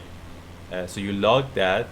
You can just do it in SimBrief, and it connects to SimBrief and downloads your flight path. And then you have all of that information. If you don't log your flight plan, it only shows like a very basic info. For example, I think it only shows your speed, heading, like it won't show your ETE and, like, you know, destination, sorry, departure and arrival airports. And also on the, I don't know if it's actually noticeable, but that line underneath all of those, like there's like a bar from all the way from left to right. That's the progress. Right now the coloring is kind of weird. It's not completely visible, but if I change that, maybe it'll be more useful. Let me see if I can change it on the fly. What color should I take? For example, maybe orangish. It used to be orange. I don't know why it changed it. There we go. Now it's more visible. See, like that beginning part. So that bar, that orange part, just progresses to the right as we get closer and closer to our arrival point.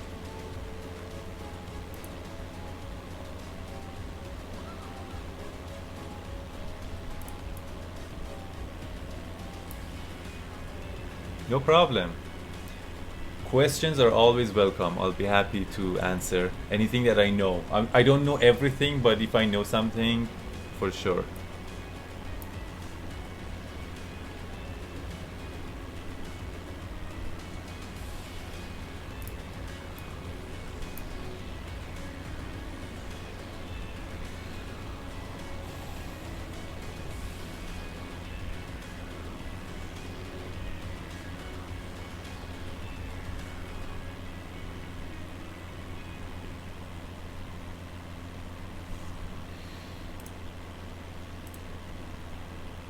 Okay, having another look at the weather maps, I think we are okay. We're not gonna face any significant, you know, icing or anything. But I like to keep an eye on the weather maps just in case if anything changes.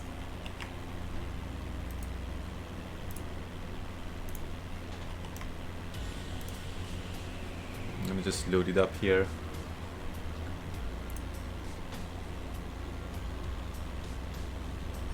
See, we should have precipitation. I don't know why the sim doesn't load any rain.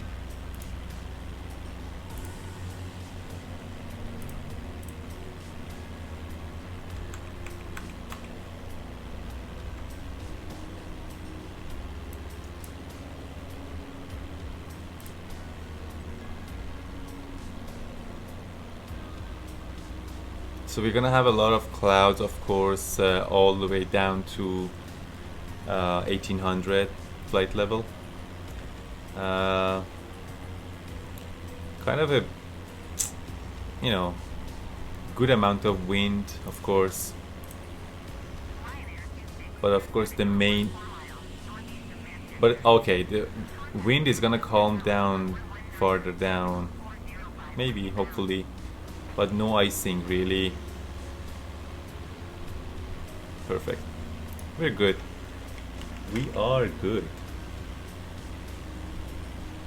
Tower on 119.40 with my Ryanair 2627.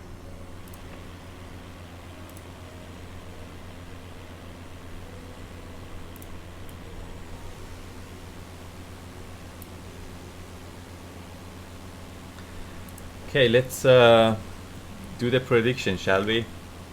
Predict, exclamation mark predict. I put minus 100 again. How about that?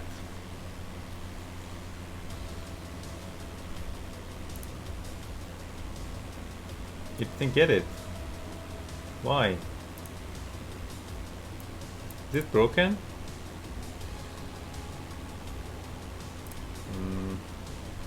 That's not good. That's not fun, I should say. Where is my tools and data? Settings, to each bot. Predict. It is enabled and it worked in the last flight.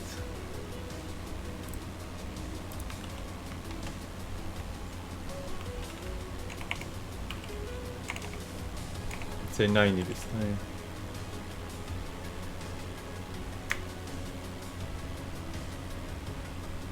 Oh my god. That's not fun. It doesn't work.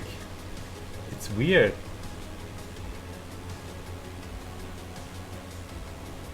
You are all witness that it worked for the previous flight.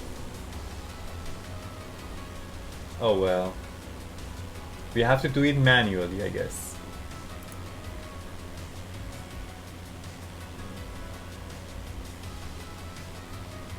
Current flight. It is in progress. Like I can confirm that the current flight is in progress, in fact. And if it wasn't, you wouldn't be able to see anything on top of the screen, really. So, I don't know why it doesn't work.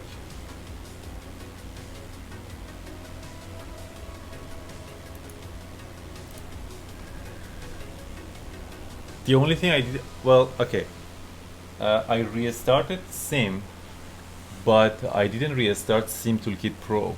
And the reason for that is because if I start Sim Toolkit Pro after launching OBS, what you see on top of that overlay screen wouldn't show up anymore. That's a bug, I would say. So I always make sure that I have Sim Toolkit Pro launched and connected to the sim, and then I will launch OBS for streaming. So I didn't want to close it while the stream was still running, in order to not lose that overlay screen. Maybe that's why the predict doesn't work. But the funny thing is that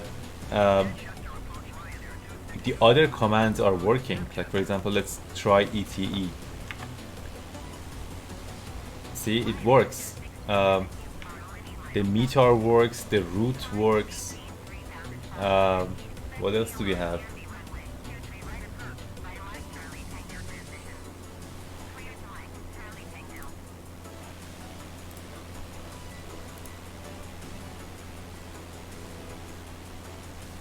Yeah, departure and arrival. See, all of the commands work except predict. The fun one doesn't work. God damn it.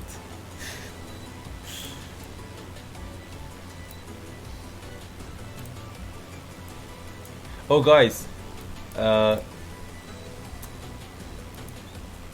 we just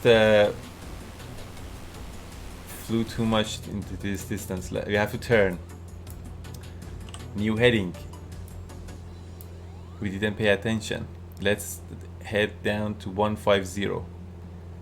We crossed our flight path.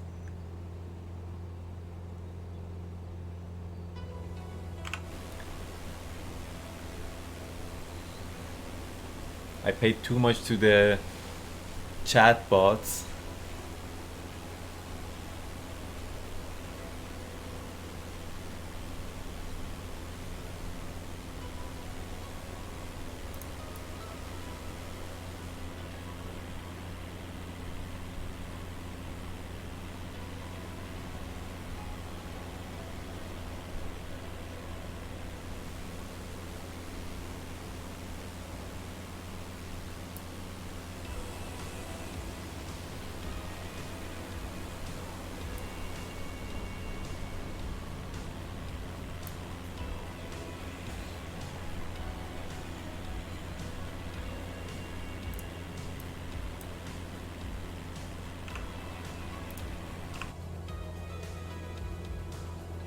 Okay, I'm gonna set the nav mode. Nav mode enabled now.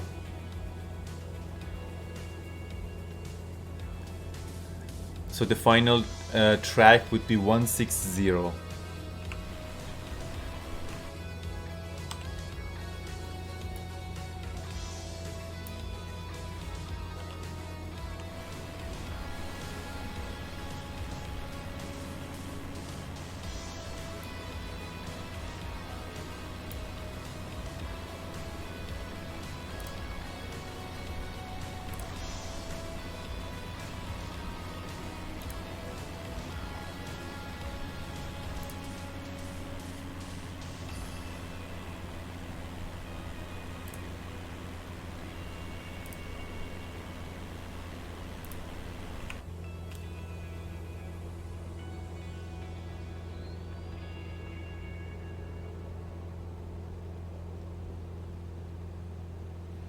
And we're heading right 160. Alpha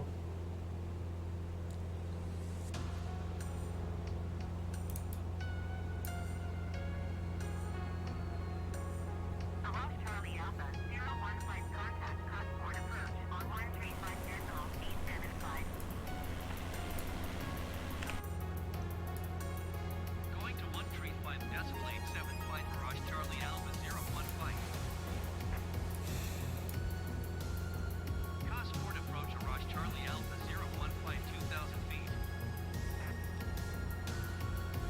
Alpha Charlie Alpha 01 flight Cosmore approach continuous plan. Altimeter 29 decimal 63.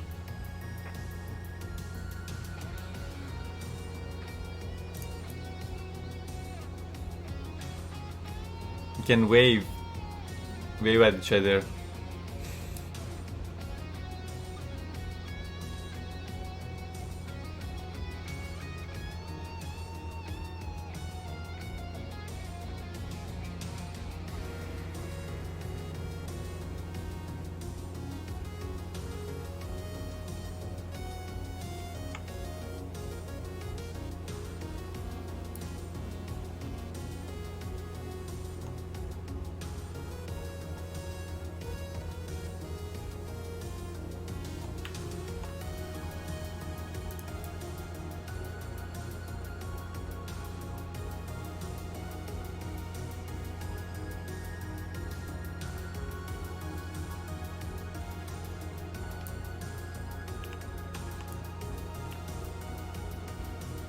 They are wing to wing.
Okay, so once we reach London, like there are a lot of cool things to see, but I don't know the name of many of them. Probably the only thing I know is the Parliament building and Big Ben, the clock tower. So I don't know if anyone is like very familiar with the London area.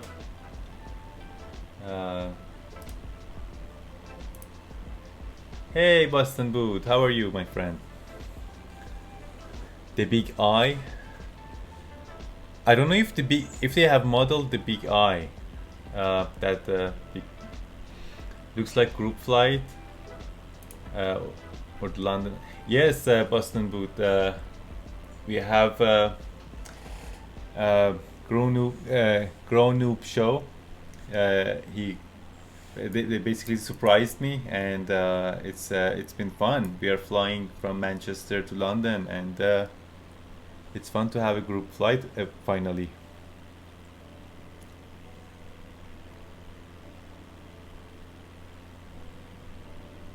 I mean, it's not just group flight, like a certain group. I'm like the multiplayer is enabled; anyone can join.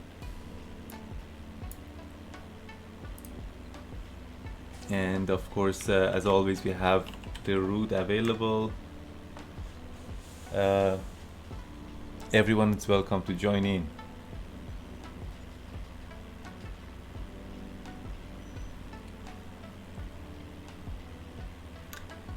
Yeah, I wonder if the London Eye is there, because I think the first day that they released, was it the first? Yeah, it was the first day that they released Flight Sim. I actually spawned in London to have a tour around the city. I didn't see London Eye, but there were a lot of other like custom buildings around it.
I think there is a feature in Flight Sim, like a setting, and if you turn it on, it'll show you the point of interests.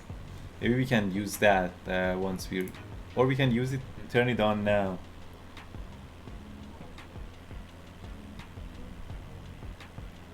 But if I switch to the settings, like if I, as soon as I go to settings, I think my plane basically freezes in the air. So grown up show, if I'm gonna do that right now. I'll try to turn on the point of interest, and you probably will continue flying it. Yeah, maybe you have to slow down if you want to continue the formation. Okay, let's go to assist, nav aid, and POI markers.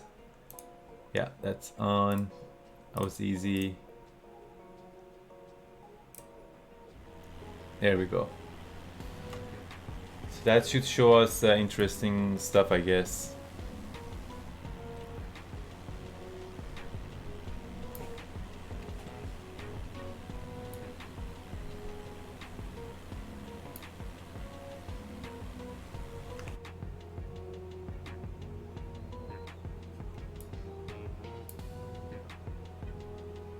So everything looks good.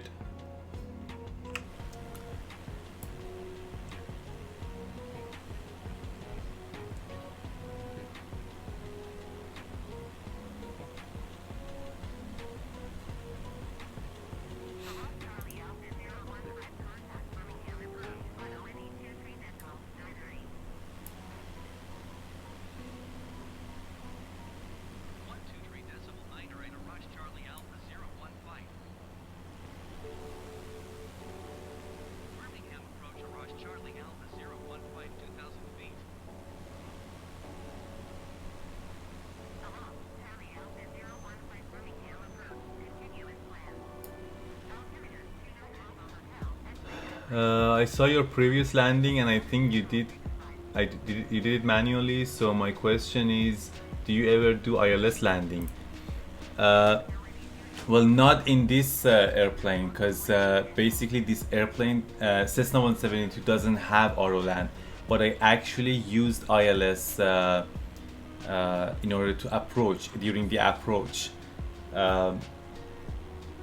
Technically, like in the IFR condition, there is minimum. I think I'm not sure exactly like what's the class ILS class for Cessna that allows you to land in IFR condition, but I'm pretty sure it's not like class 3. Like you need to have like a very sophisticated aircraft to do class 3. Is it class 3? Am I saying it right? Cat 3, yeah, Cat 3. That's the more proper term. In Cessna, I think you need to have at least I don't know what's the minimum, like 1,000 above the ground. So basically, the last 1,000 feet or something. Don't take these numbers. I'm just saying, like it's not like Cat 3. So you need to have be able to see the runway before landing.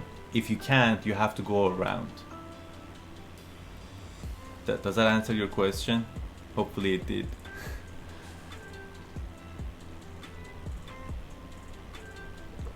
We can Google it. Let's see what class of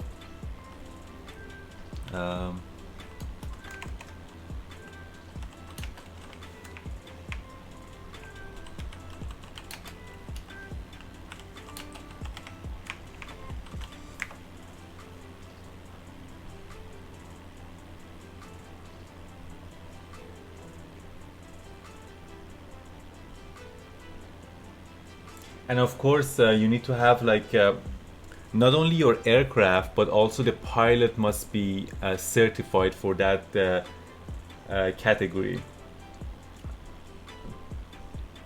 Like for example, if you wanted to Cat 3 autoland, which is the lowest practical one, like your aircraft must be certified. Also, as a pilot, you must be certified too. Otherwise, you can't do that. You have to go around if it's a Cat 3 condition.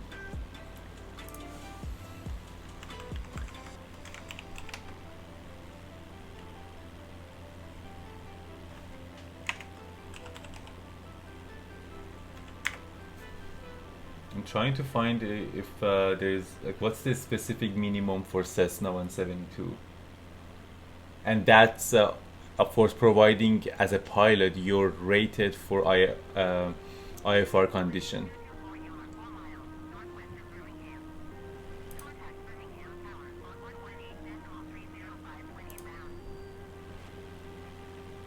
And you must be able to tell that I'm not actually a real life pilot, so there are a lot of these details that I don't know exactly, of course.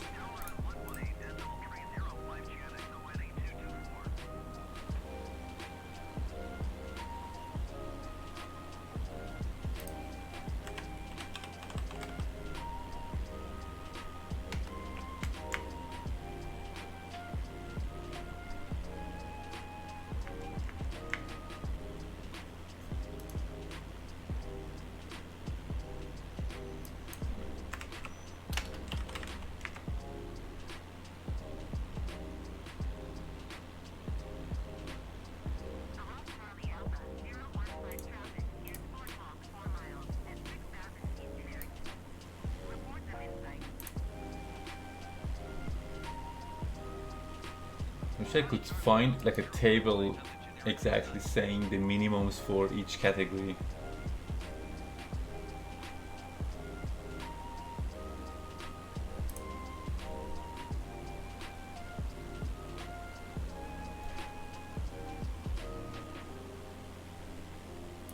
I think, yeah, if I remember correctly, it's actually like it depends on each airport. So basically, you have to look at here's an example. So for example, Cat 2 ILS, the minimums are 350 apparently, and for Cat 3 50 feet. So these are the minimums that you have to go, like Cat 3B 75 meters. Like you have to be able to see 75 meters down in the runway, and that's the maximum practical. Sorry, that's I should say minimum practical. Like there is Cat 3C, which is theoretical, and that can't happen because you need to, like, even let's say you can land, right? But if you can't see, if the visibility is zero, how can you turn into a taxiway? Like you land, sure, but what about the rest of it? So that's not practical. The Cat 3B is the minimum practical one, and you need to be able to see 75 meters down the runway. And I am 100% sure that Cessna 172 is not certified for such a landing.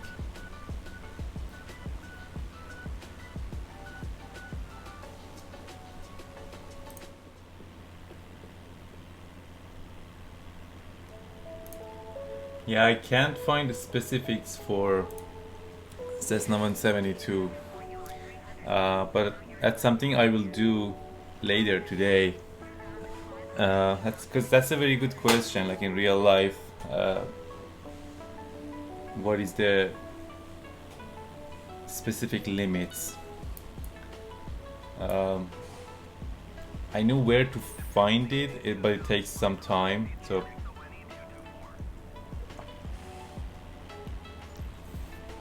I'll make sure that I know that it's specific for 172 for the next flight.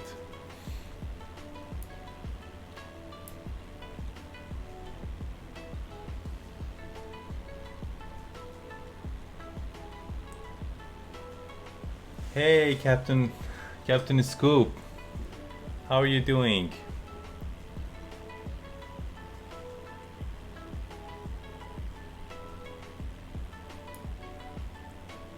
Yeah, we have a group, we have formation flight right now. Grown-up Show has joined me, and it was kind of a surprise. I was just flying, we just took off from Manchester, and then just buzzed by my aircraft. I was just, oh, who's that? I'm great. We just, today we flew from Newcastle to Manchester, and then refueled, restarted the sim, and we're going to London. It's Saturday and we have more than usual time,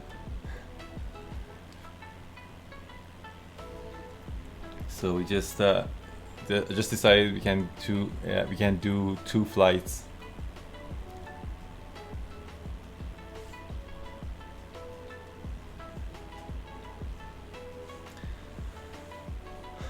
I'm trying out autopilot settings, so I'll just be in some weird positions. Yeah, no worries. Man, those clouds, yeah, it's pretty interesting, you know, England weather.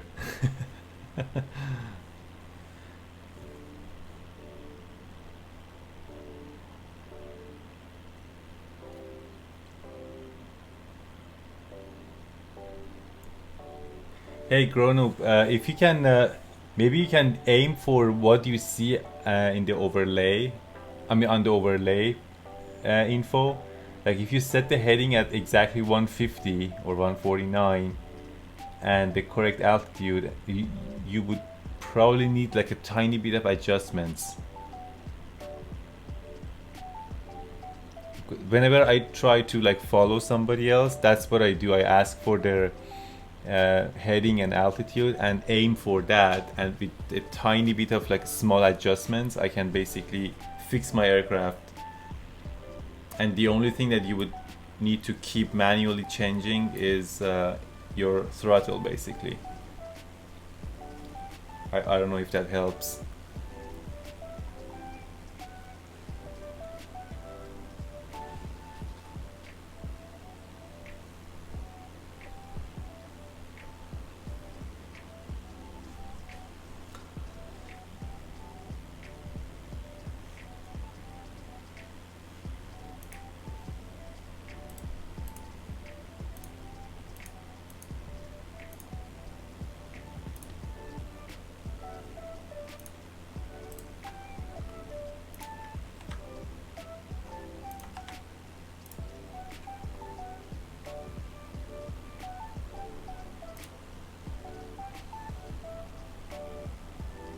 What's happening? I don't know how to do that. The autopilot, you mean?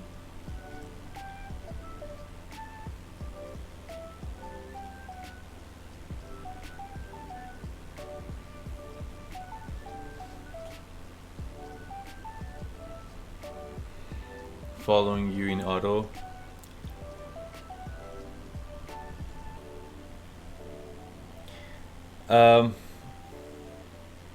Try to be first. Try it from behind me, right? Okay. Like manually try to go at my fly at my 6 o'clock and set it. Is your altimeter set correctly? Like if it's not, press B like Bravo on your keyboard. That sets it automatically. It is okay, that's good. And then again altitude should be 2000, heading 150. If you set that right behind me, then you might just get deviated a tiny bit, and then you can adjust it 1 degree at a time. Don't go like too far. Don't just turn the heading knob like too far to the left and right. Only 1 degree at a time. That way you can have like better control for adjustments. I don't know if that makes sense, but that's how I do it. Like if I want to follow someone on using autopilot.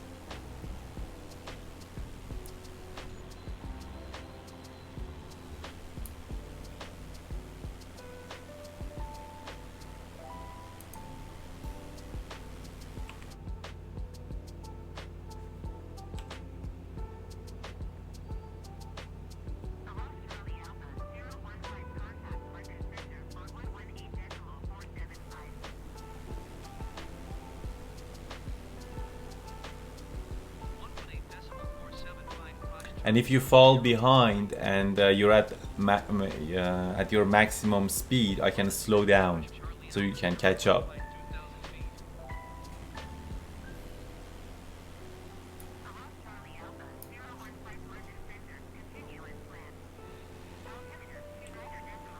Okay, I'm going to just follow you manually.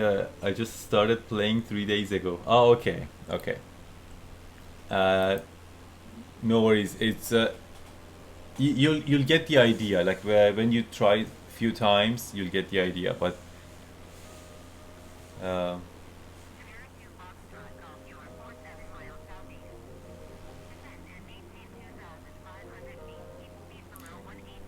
another thing we can do.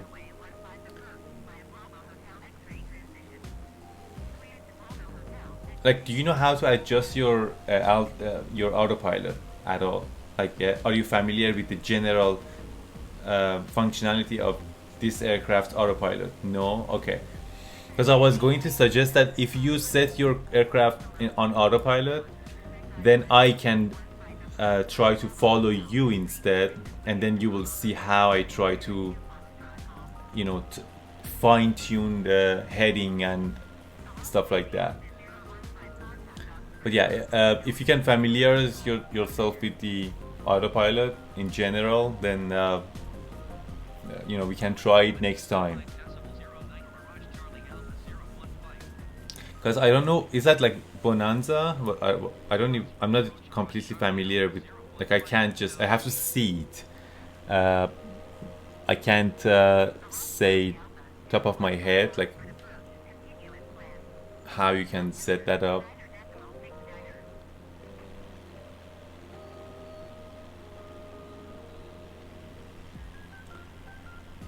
I'll look up some tutorials later. Yeah.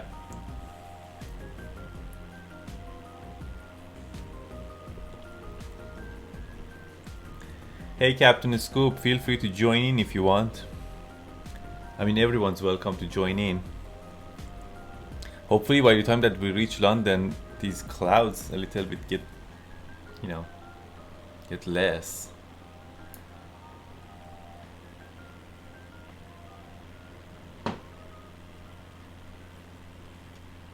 Yeah, we are in East USA server, as usual. I mean, anyone, you don't need to have an invite, just feel free to join in. The flight path is here. If you don't know, you can just type !route, load it in. What airport are you near trying to meet up with you guys? Probably if you just load the flight plan and find me on the live map, that would be easier, but I can tell you the closest airport at this moment. Bear with me for a moment, I'll tell you. So the closest one at this point is, we're not gonna fly over any airports. Let me see. Oh, there is one. Sorry. Correction. Yeah. Echo Golf Bravo Tango. Western or something like that. Here. Try to spawn in this airport. See if we're gonna fly right above it in I'd say in 2 minutes. So if you spawn on the runway, you probably can join in, but you have to load right now.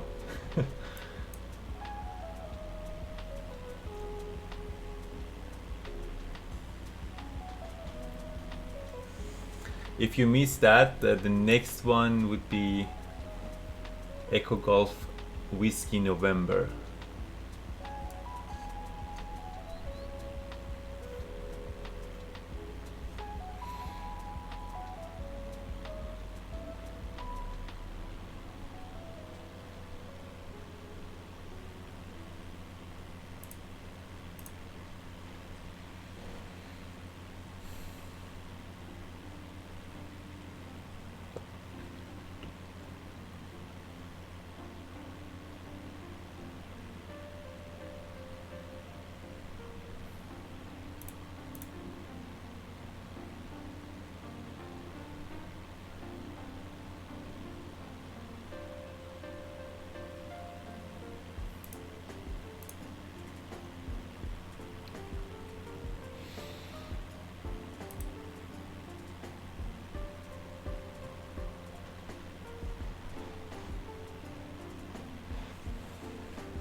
Okay, I'm taking off from EGWN. See you up there. Okay, that would be the next one, right? Oh, that Boston Boots.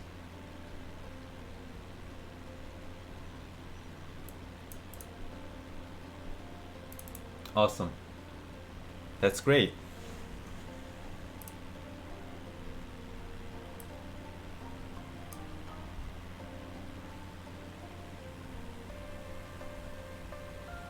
Okay, we are just flying above Echo Golf Bravo Tango. So yeah. Echo Golf Whiskey November would be another 5 minutes, almost, more or less, something like that.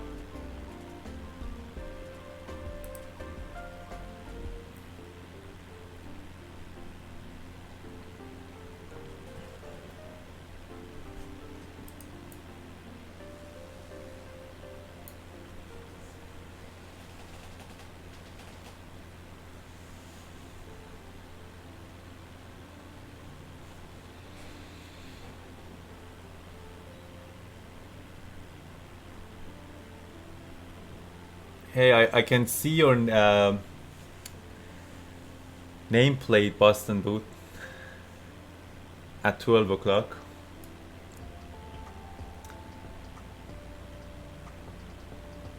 It's kind of busy ahead of us. I think it is showing like people in London. Probably that's why it's kind of crowded. But if I turn that off, I won't be able to see Boston Boot anymore.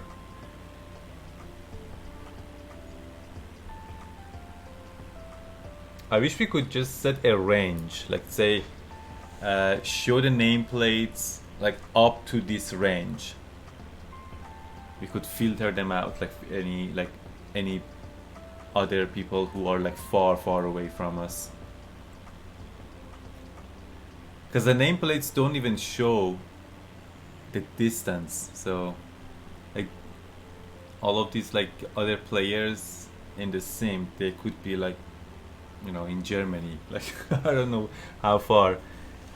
I think that the only limit, as far as I know, is like the maximum you will see the 50 closest people to you, wherever you are, you will see a maximum 50 people, so they can go far away from you as well.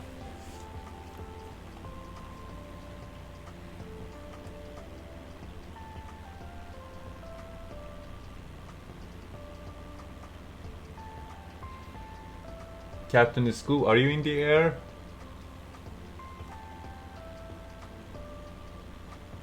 I see some okay, Boston Boot is in the air. I kinda can see. Okay, where is your location though, Captain Scoop?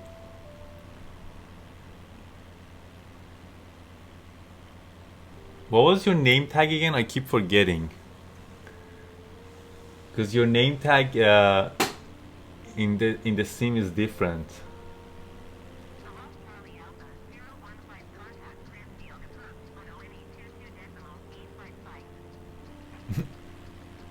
Oh, you're not?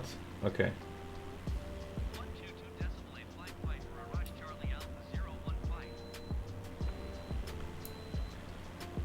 Cranfield approach Joining today's. Alpha 015. Sorry. No worries. No worries.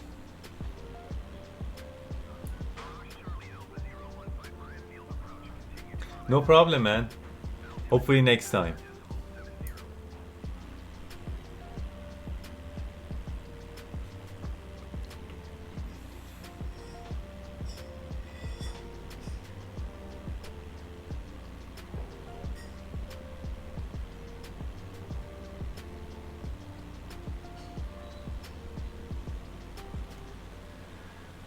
Dismal Silver, hey, I'm new to this game. Does the game teach you how to do all of this, like flight path and such? There is a series, like there are like 8 basic lessons in the menu, like in the main menu that you can take, and it'll teach you like the basics of the flight in Cessna 152. And if you haven't had any experience in any flight sim before, that'll be a very good start for sure. like for example how to take off and land, and like how properly line up yourself with the runway, and kind of basic navigation. But it'll be all in like clear weather.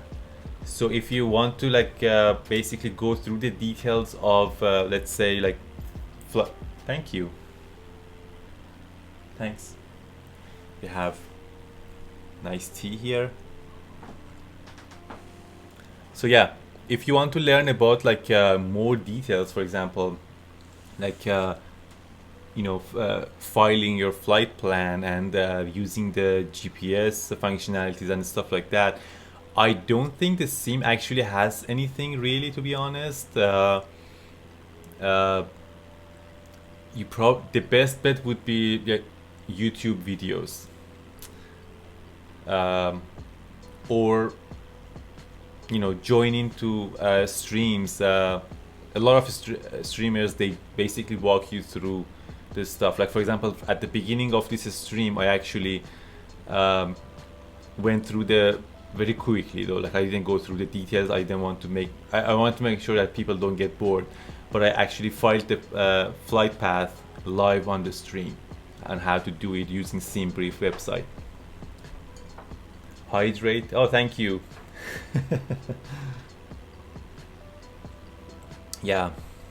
Oh, this is good tea, man. Oh, much needed.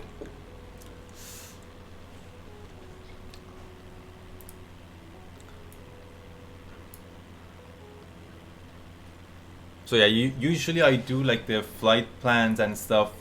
No problem. Yeah, I usually do flight plans before I start the stream, because that's kind of a boring part usually for most people. Today was an exception because we did like two separate flights. So I did the flight planning live on the stream.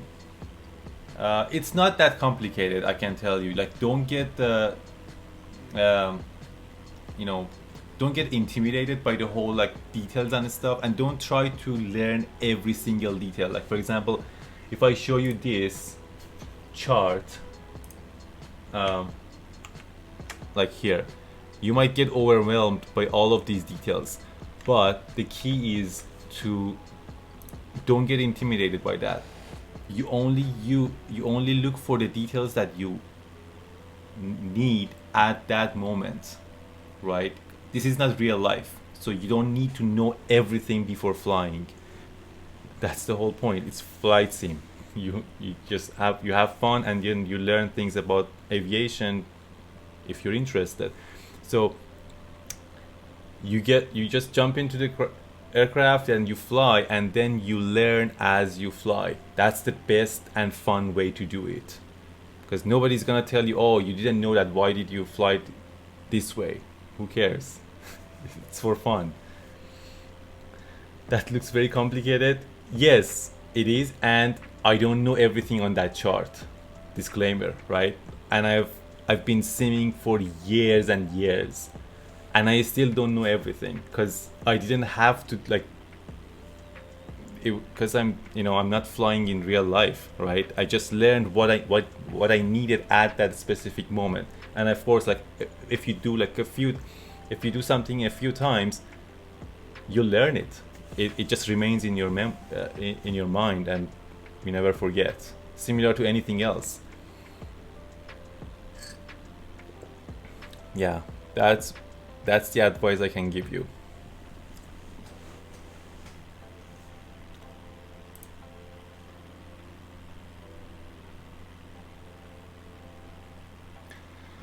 Boston Boot, you're at 5,000 feet.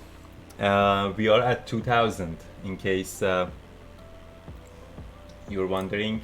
Are you still circling around? Are you circling around the Echo Golf Whiskey November? And hey, we have a new follower, this small silver. Thank you so much for the follow. I appreciate it.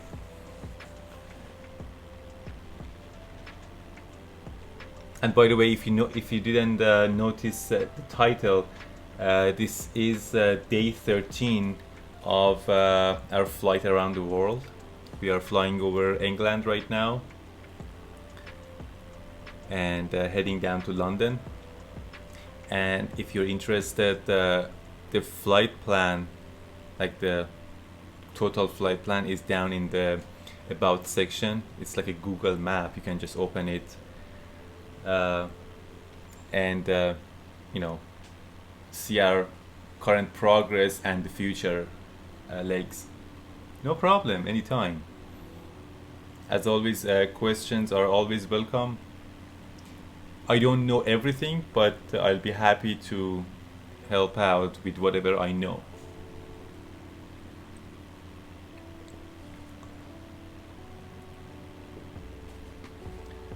Oh, this is such a good tea. I didn't realize how thirsty I was.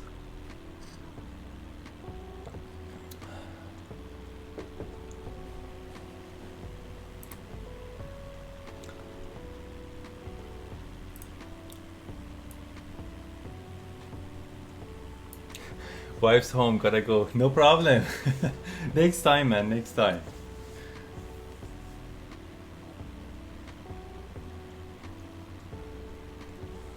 By the way, I've set the schedule for the flights, so we're gonna have regular flights again, as long as there is no like significant meteorological conditions, right? But we're gonna have flights on Monday, Wednesdays, and Fridays, and bonus ones on Saturdays. So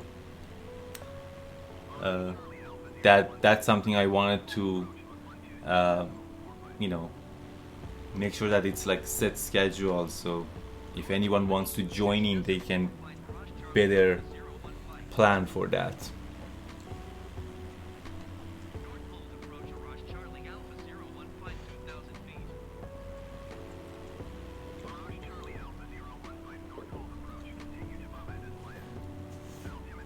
Oh, I missed that. What did they say?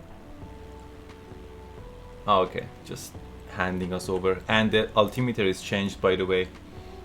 2972.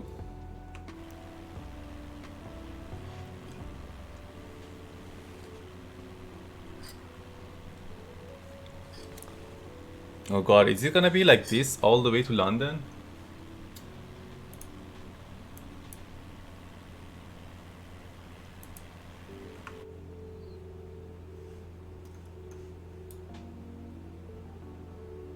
We are only 15 minutes away, and this is not promising, guys.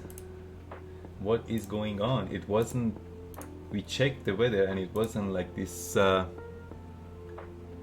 was supposed to be like broken clouds at what, 1500? Let me update this map. Maybe it changed.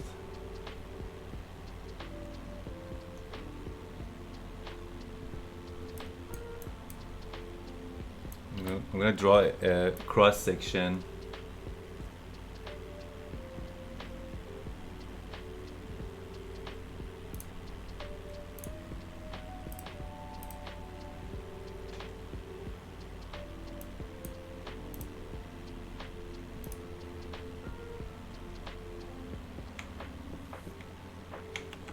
So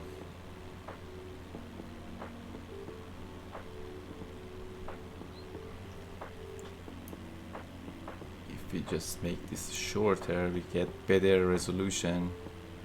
So this one goes down to 1000 and we should get less cloud in London, I guess. Maybe.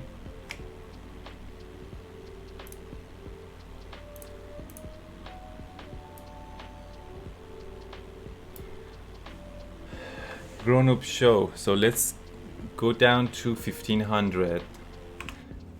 I think we are good with at that altitude. So descend to 1500 and see if we can get better visibility.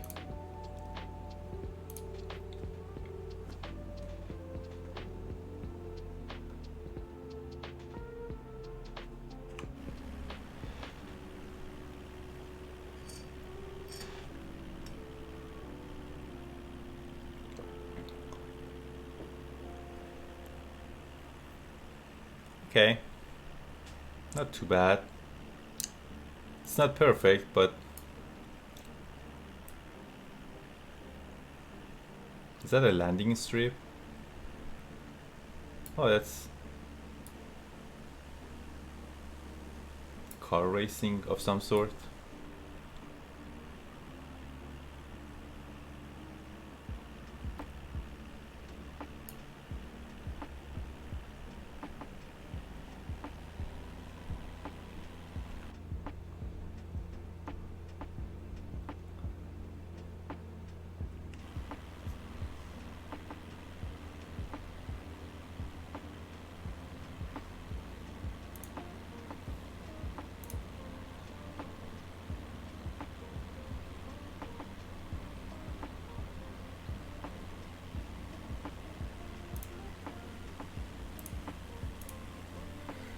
Captain Scoop, got to go. See you later. Have a great flight. Thank you so much. Thanks for stopping by.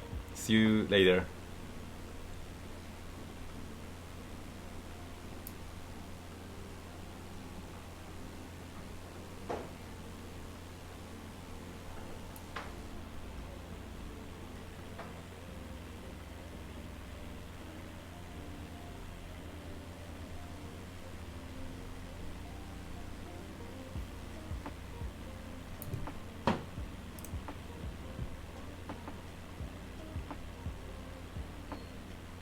So all of those aircrafts that we see in the distance, I think they are in basically above in the Heathrow area. So that is Heathrow Airport.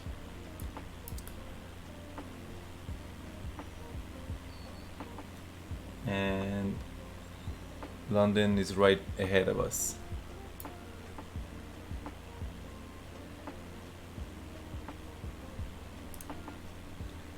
Next stream we'll try to join.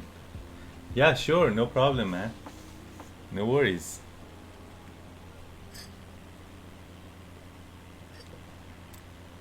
You have a great weekend.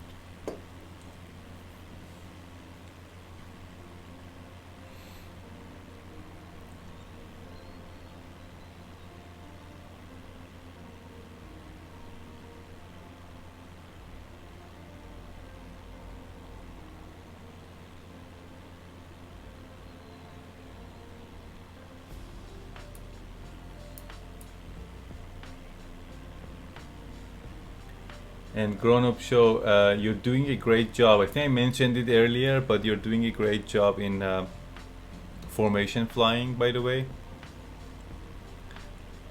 Like your precision is pretty good, considering the delays that we experience in the sim. So, good job.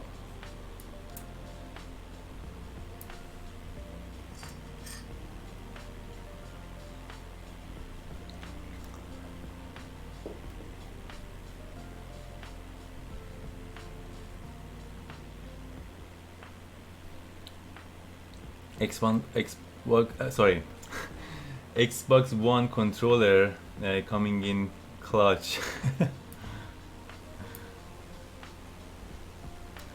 Yeah, I'm using Extreme 3D Pro, like Logitech one, and it's pretty old one, and it's got like over time it's got pretty bad with the dead zone at the center. So I'm like during the landings, I have to be like very careful, like with if I don't pay attention, I can easily like get like a very like a jerky movement up and down or left or right. I've pre-ordered Honeycomb Alpha and Bravo, both of them. I'm still waiting for them, but I can't wait to have my hands on those. It'll improve the sensitivity much better. I probably do like a, I don't know, like a setup tour or something, or unboxing. I don't know, like I've never done those things, but I probably show it like when I want to set it up with my desk, because I have like a multi-purpose desk. This desk is not just for flight sim, like it's my workstation, personal workstation. So it'll be a little bit challenging I need to find a good way, you know, to set all of that without blocking me from my other things. Yeah, but I can't wait for that, man. Like, seems legit.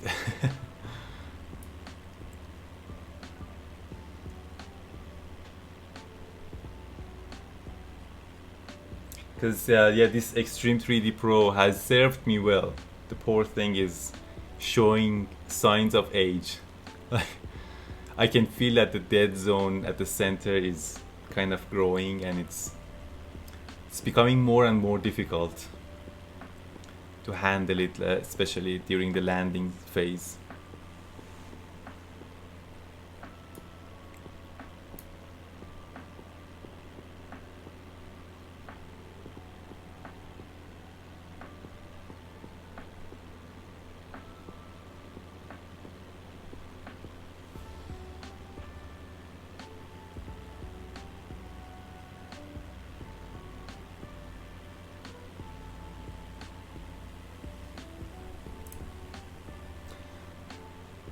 I don't see any like name tags for the points of interest, but what I can feel is that the frame rate is dropping significantly. Like when I change the camera angle, I can feel the frame rate is much lower than before. So that's a sign that we are arriving London. Especially with these clouds, they are like FPS killers.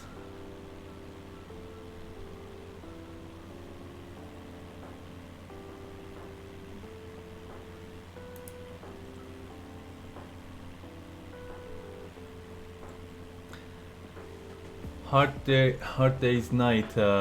Have you looked at the sim seats for your aviation setup? No, I haven't. Sim seats. I will look. I will check them out. Never heard of the name before. Let me take. I'm gonna actually put that in my notes, so I don't forget. Thank you for this suggestion.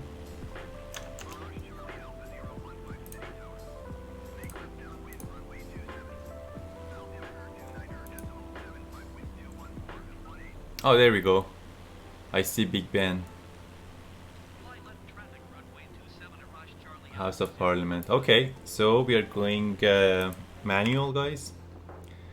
Autopilot disengage, and oh, Tower of London right ahead of us. Things are popping up.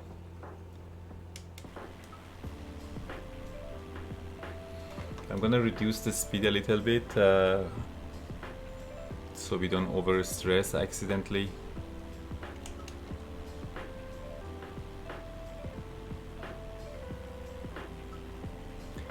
Wow, the frame rates are really struggling. I have flown in London again, like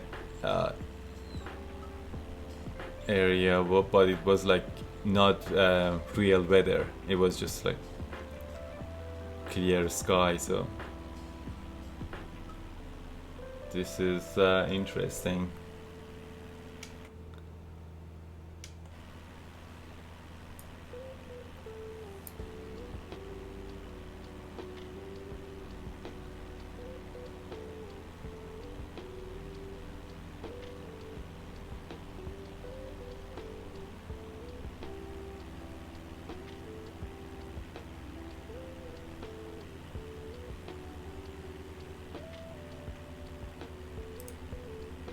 Our airport is at 10 o'clock, 11 o'clock, that way, but we're gonna have a tour of the city first before landing, of course.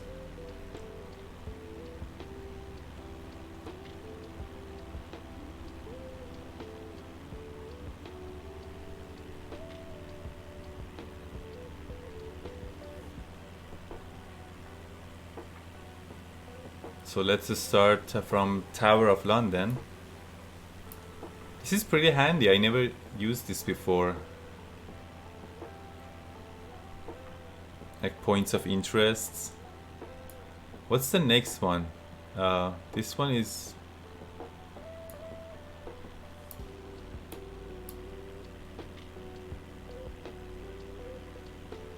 Oh, that's the bridge, whatever. What's the bridge name?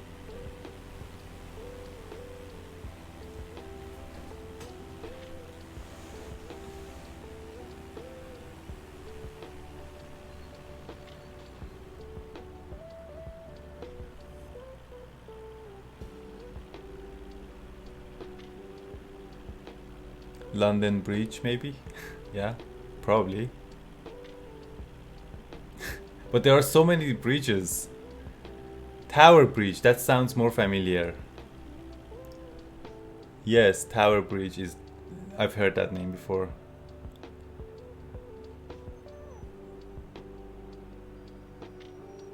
Okay, let's circle around it.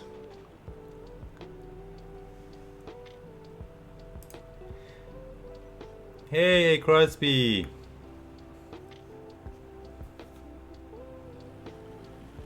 How are you doing?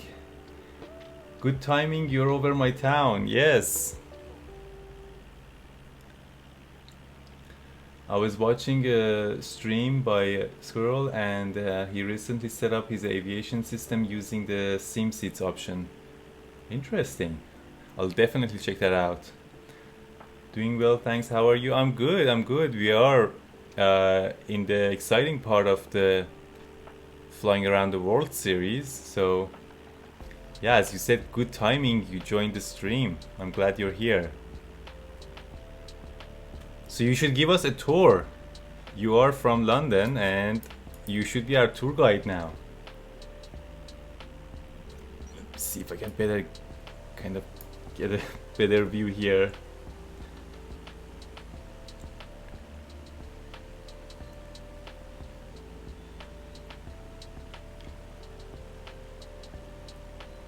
We have Grown-Up Show also flying with me.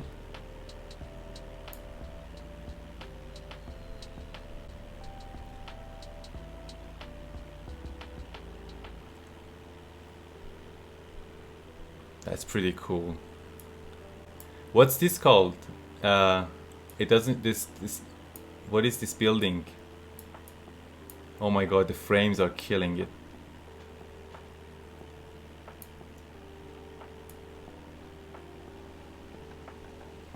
That tall spiky building is the Shard. Is it like just a residential building, or is it, what is it, like a commercial tower or something? It's a very interesting shape.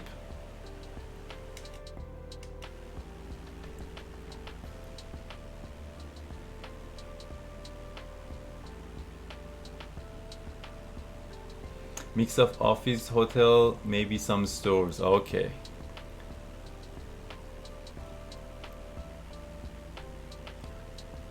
Okay, so we're gonna go down to the left. Oh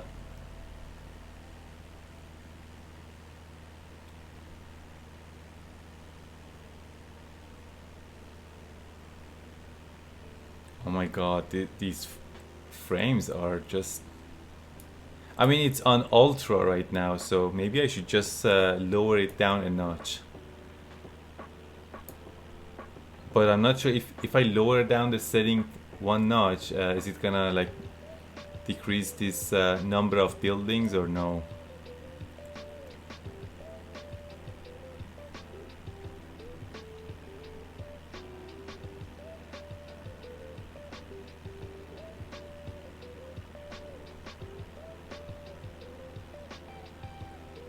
Oh my god, this is becoming unfly.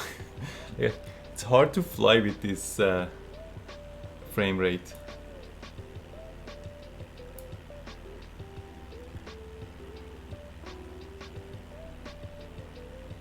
Okay, I'm going to actually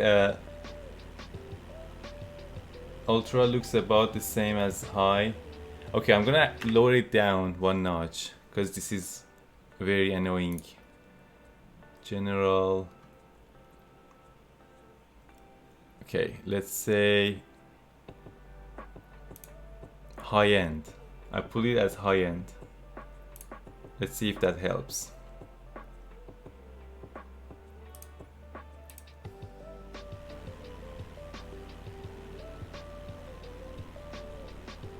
Okay, I feel it's a bit better. Okay, we have House of Parliament and Clock Tower. I thought it's called Clock Tower, not Big Ben. Is that right?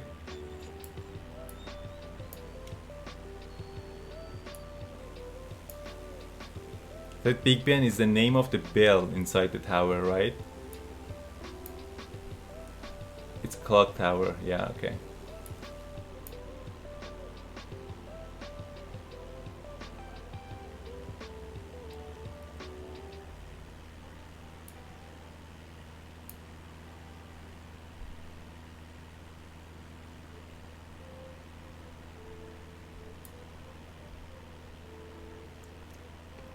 Yeah, the high end is much better now.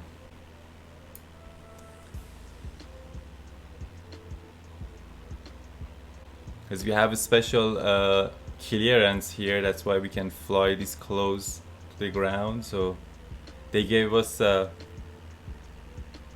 you know, like some big exemption. So we are lucky in that sense.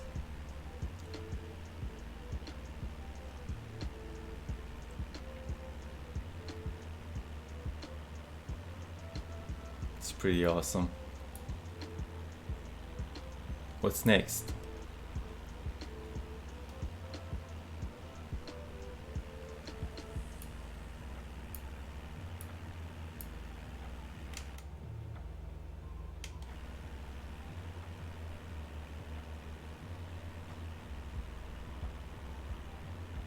By the way, this is the stock scenery. So I think there are like other add-ons that they add other buildings, I guess. But what I have is just the premium version of the flight sim, whatever it comes with. Can you land in the streets? Well, I wouldn't do it because I'm in the like realistic mode. So even if you hit a tiny bit of you know, like obstacle or anything, I will crash basically. But there are like in some areas there are like wide highways you can try to land on. That, but yeah, I wouldn't do that during the stream because I don't want to ruin my fly around the world stream, but just like crashing at the middle of the stream basically.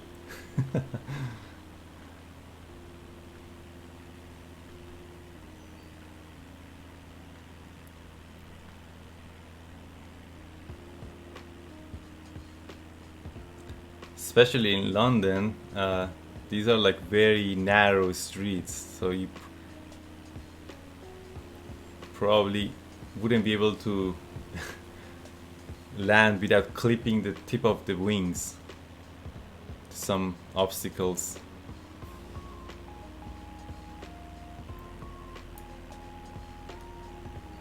So I think we are outside of downtown London. I don't see like any big buildings anymore. Should I turn around or is there anything ahead of us? And also I don't see London Eye or Eye of London. I think they, yeah, I'm pretty sure they haven't modeled it.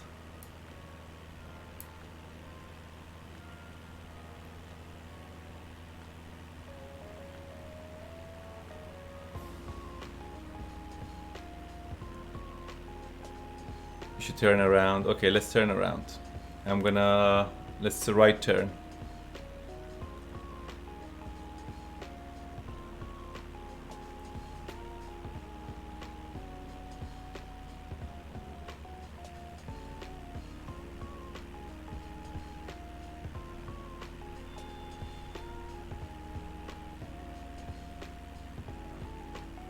Just continue down the river.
Somebody else is having tour of London.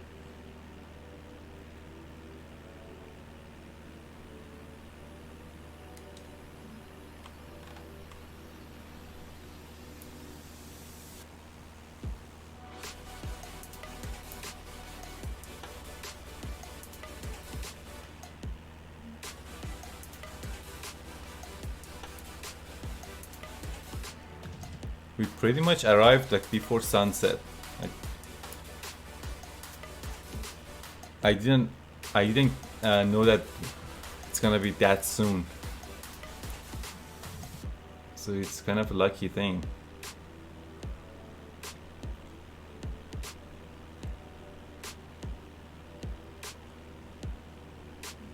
That's one of the signs of winter, guys. Shorter and shorter days. Another look of House of Parliament.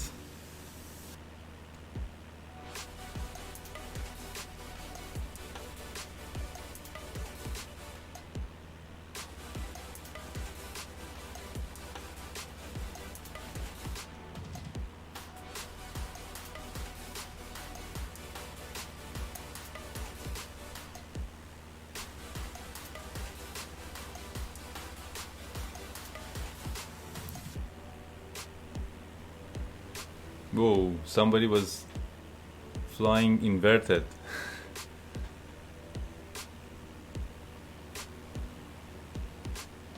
The shard, oh, now it's showing the name. The shard building or tower.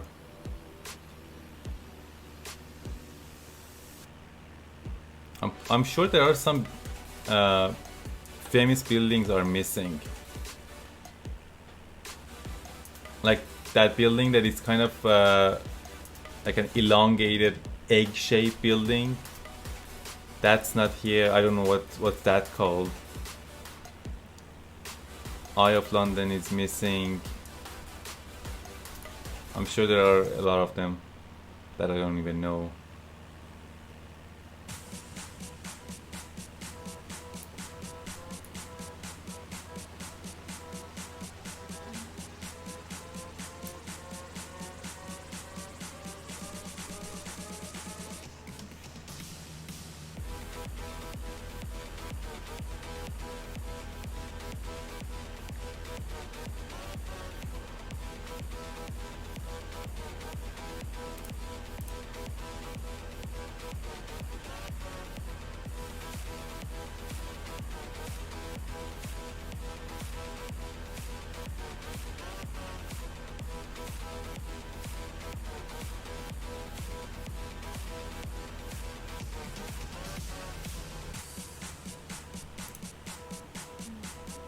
The Queen's Palace.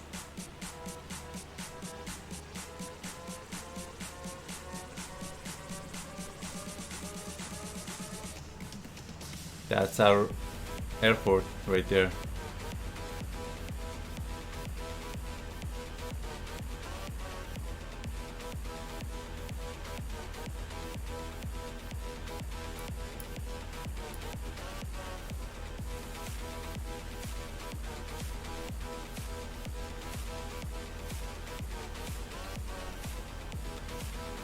think this person is kind of following us. I've seen him.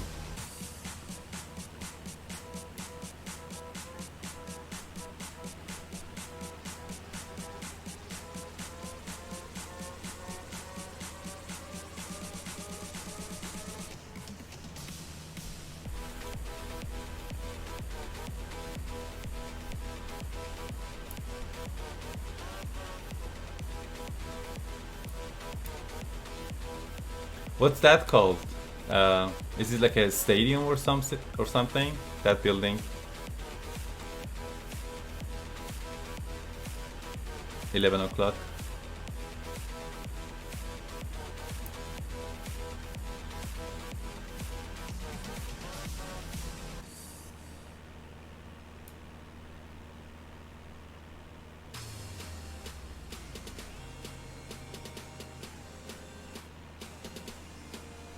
Does anybody know what this one is called?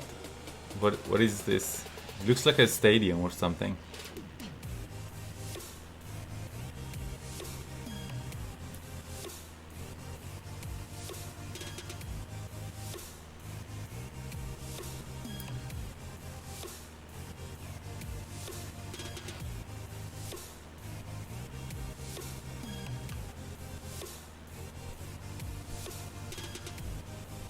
Where is our tour guide?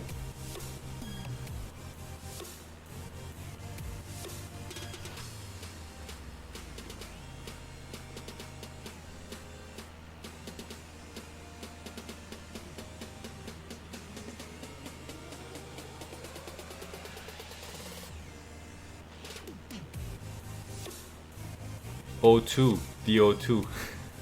It just appeared.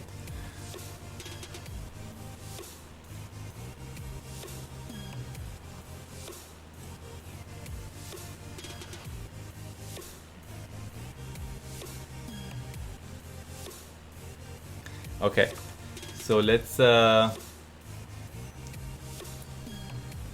see. Did we get clearance for landing like earlier? Make left downwind runway 27, altimeter 2975. Okay, let me bring up my charts here to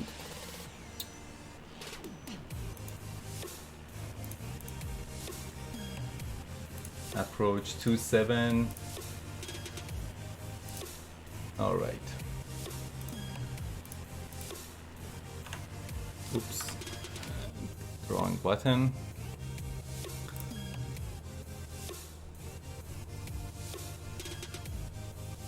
Okay, that would be. Let's make left downwind.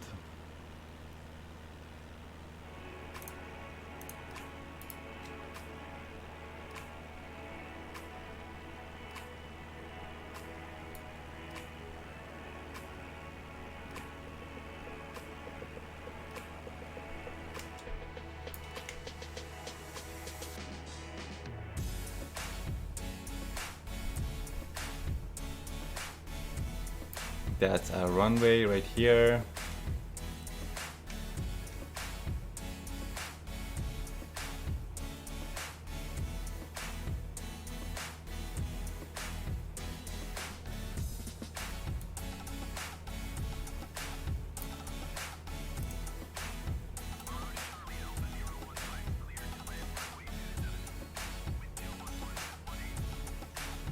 Okay.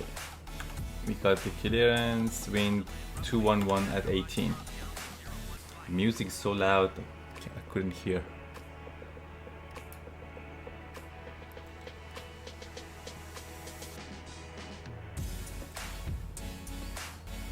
So normally for visual approach, you wait until you see the end of runway at 45 degrees angle.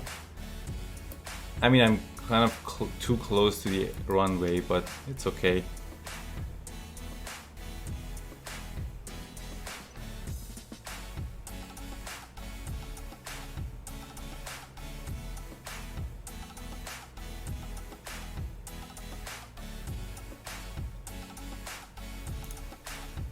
Flaps 10.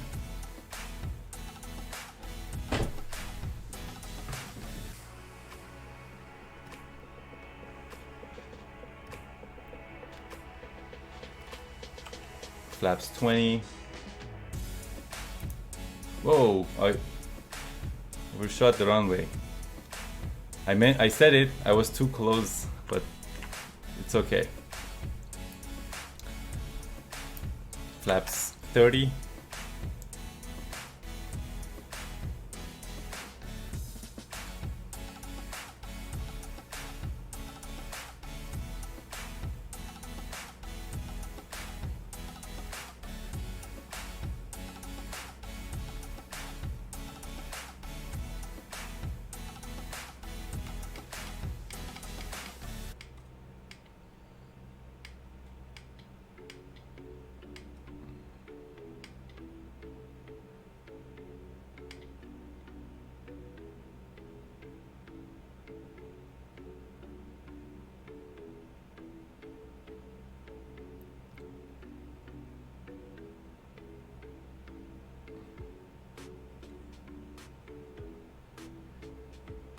Are the puppies work?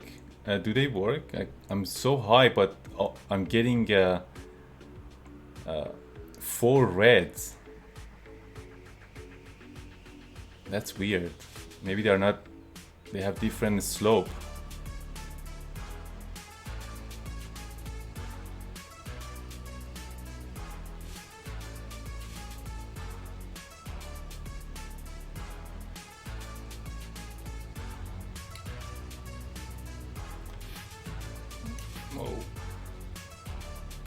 Oh my god, this... Are you kidding me? I went out... Jesus.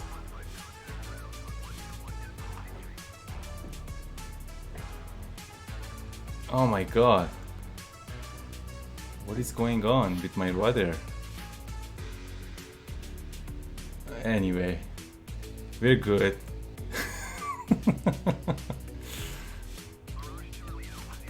Flaps up. Acknowledge what?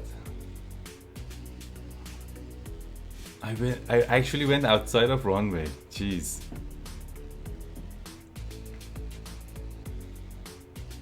Oh, I know why. Oh my god. Okay,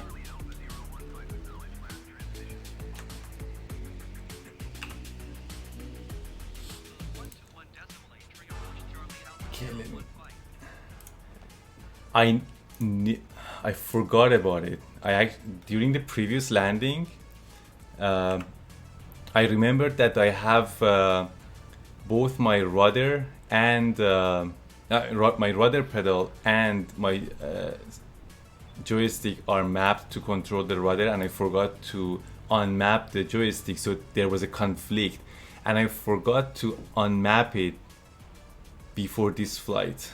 That's why I was trying to pull to the right, but it was just going to the left. Oh god. I gotta do it right after this stream before I forget again.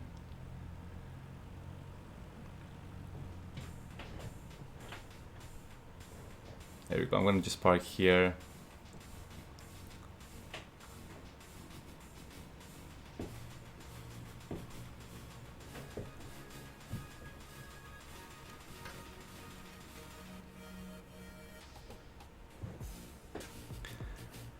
And we are in London.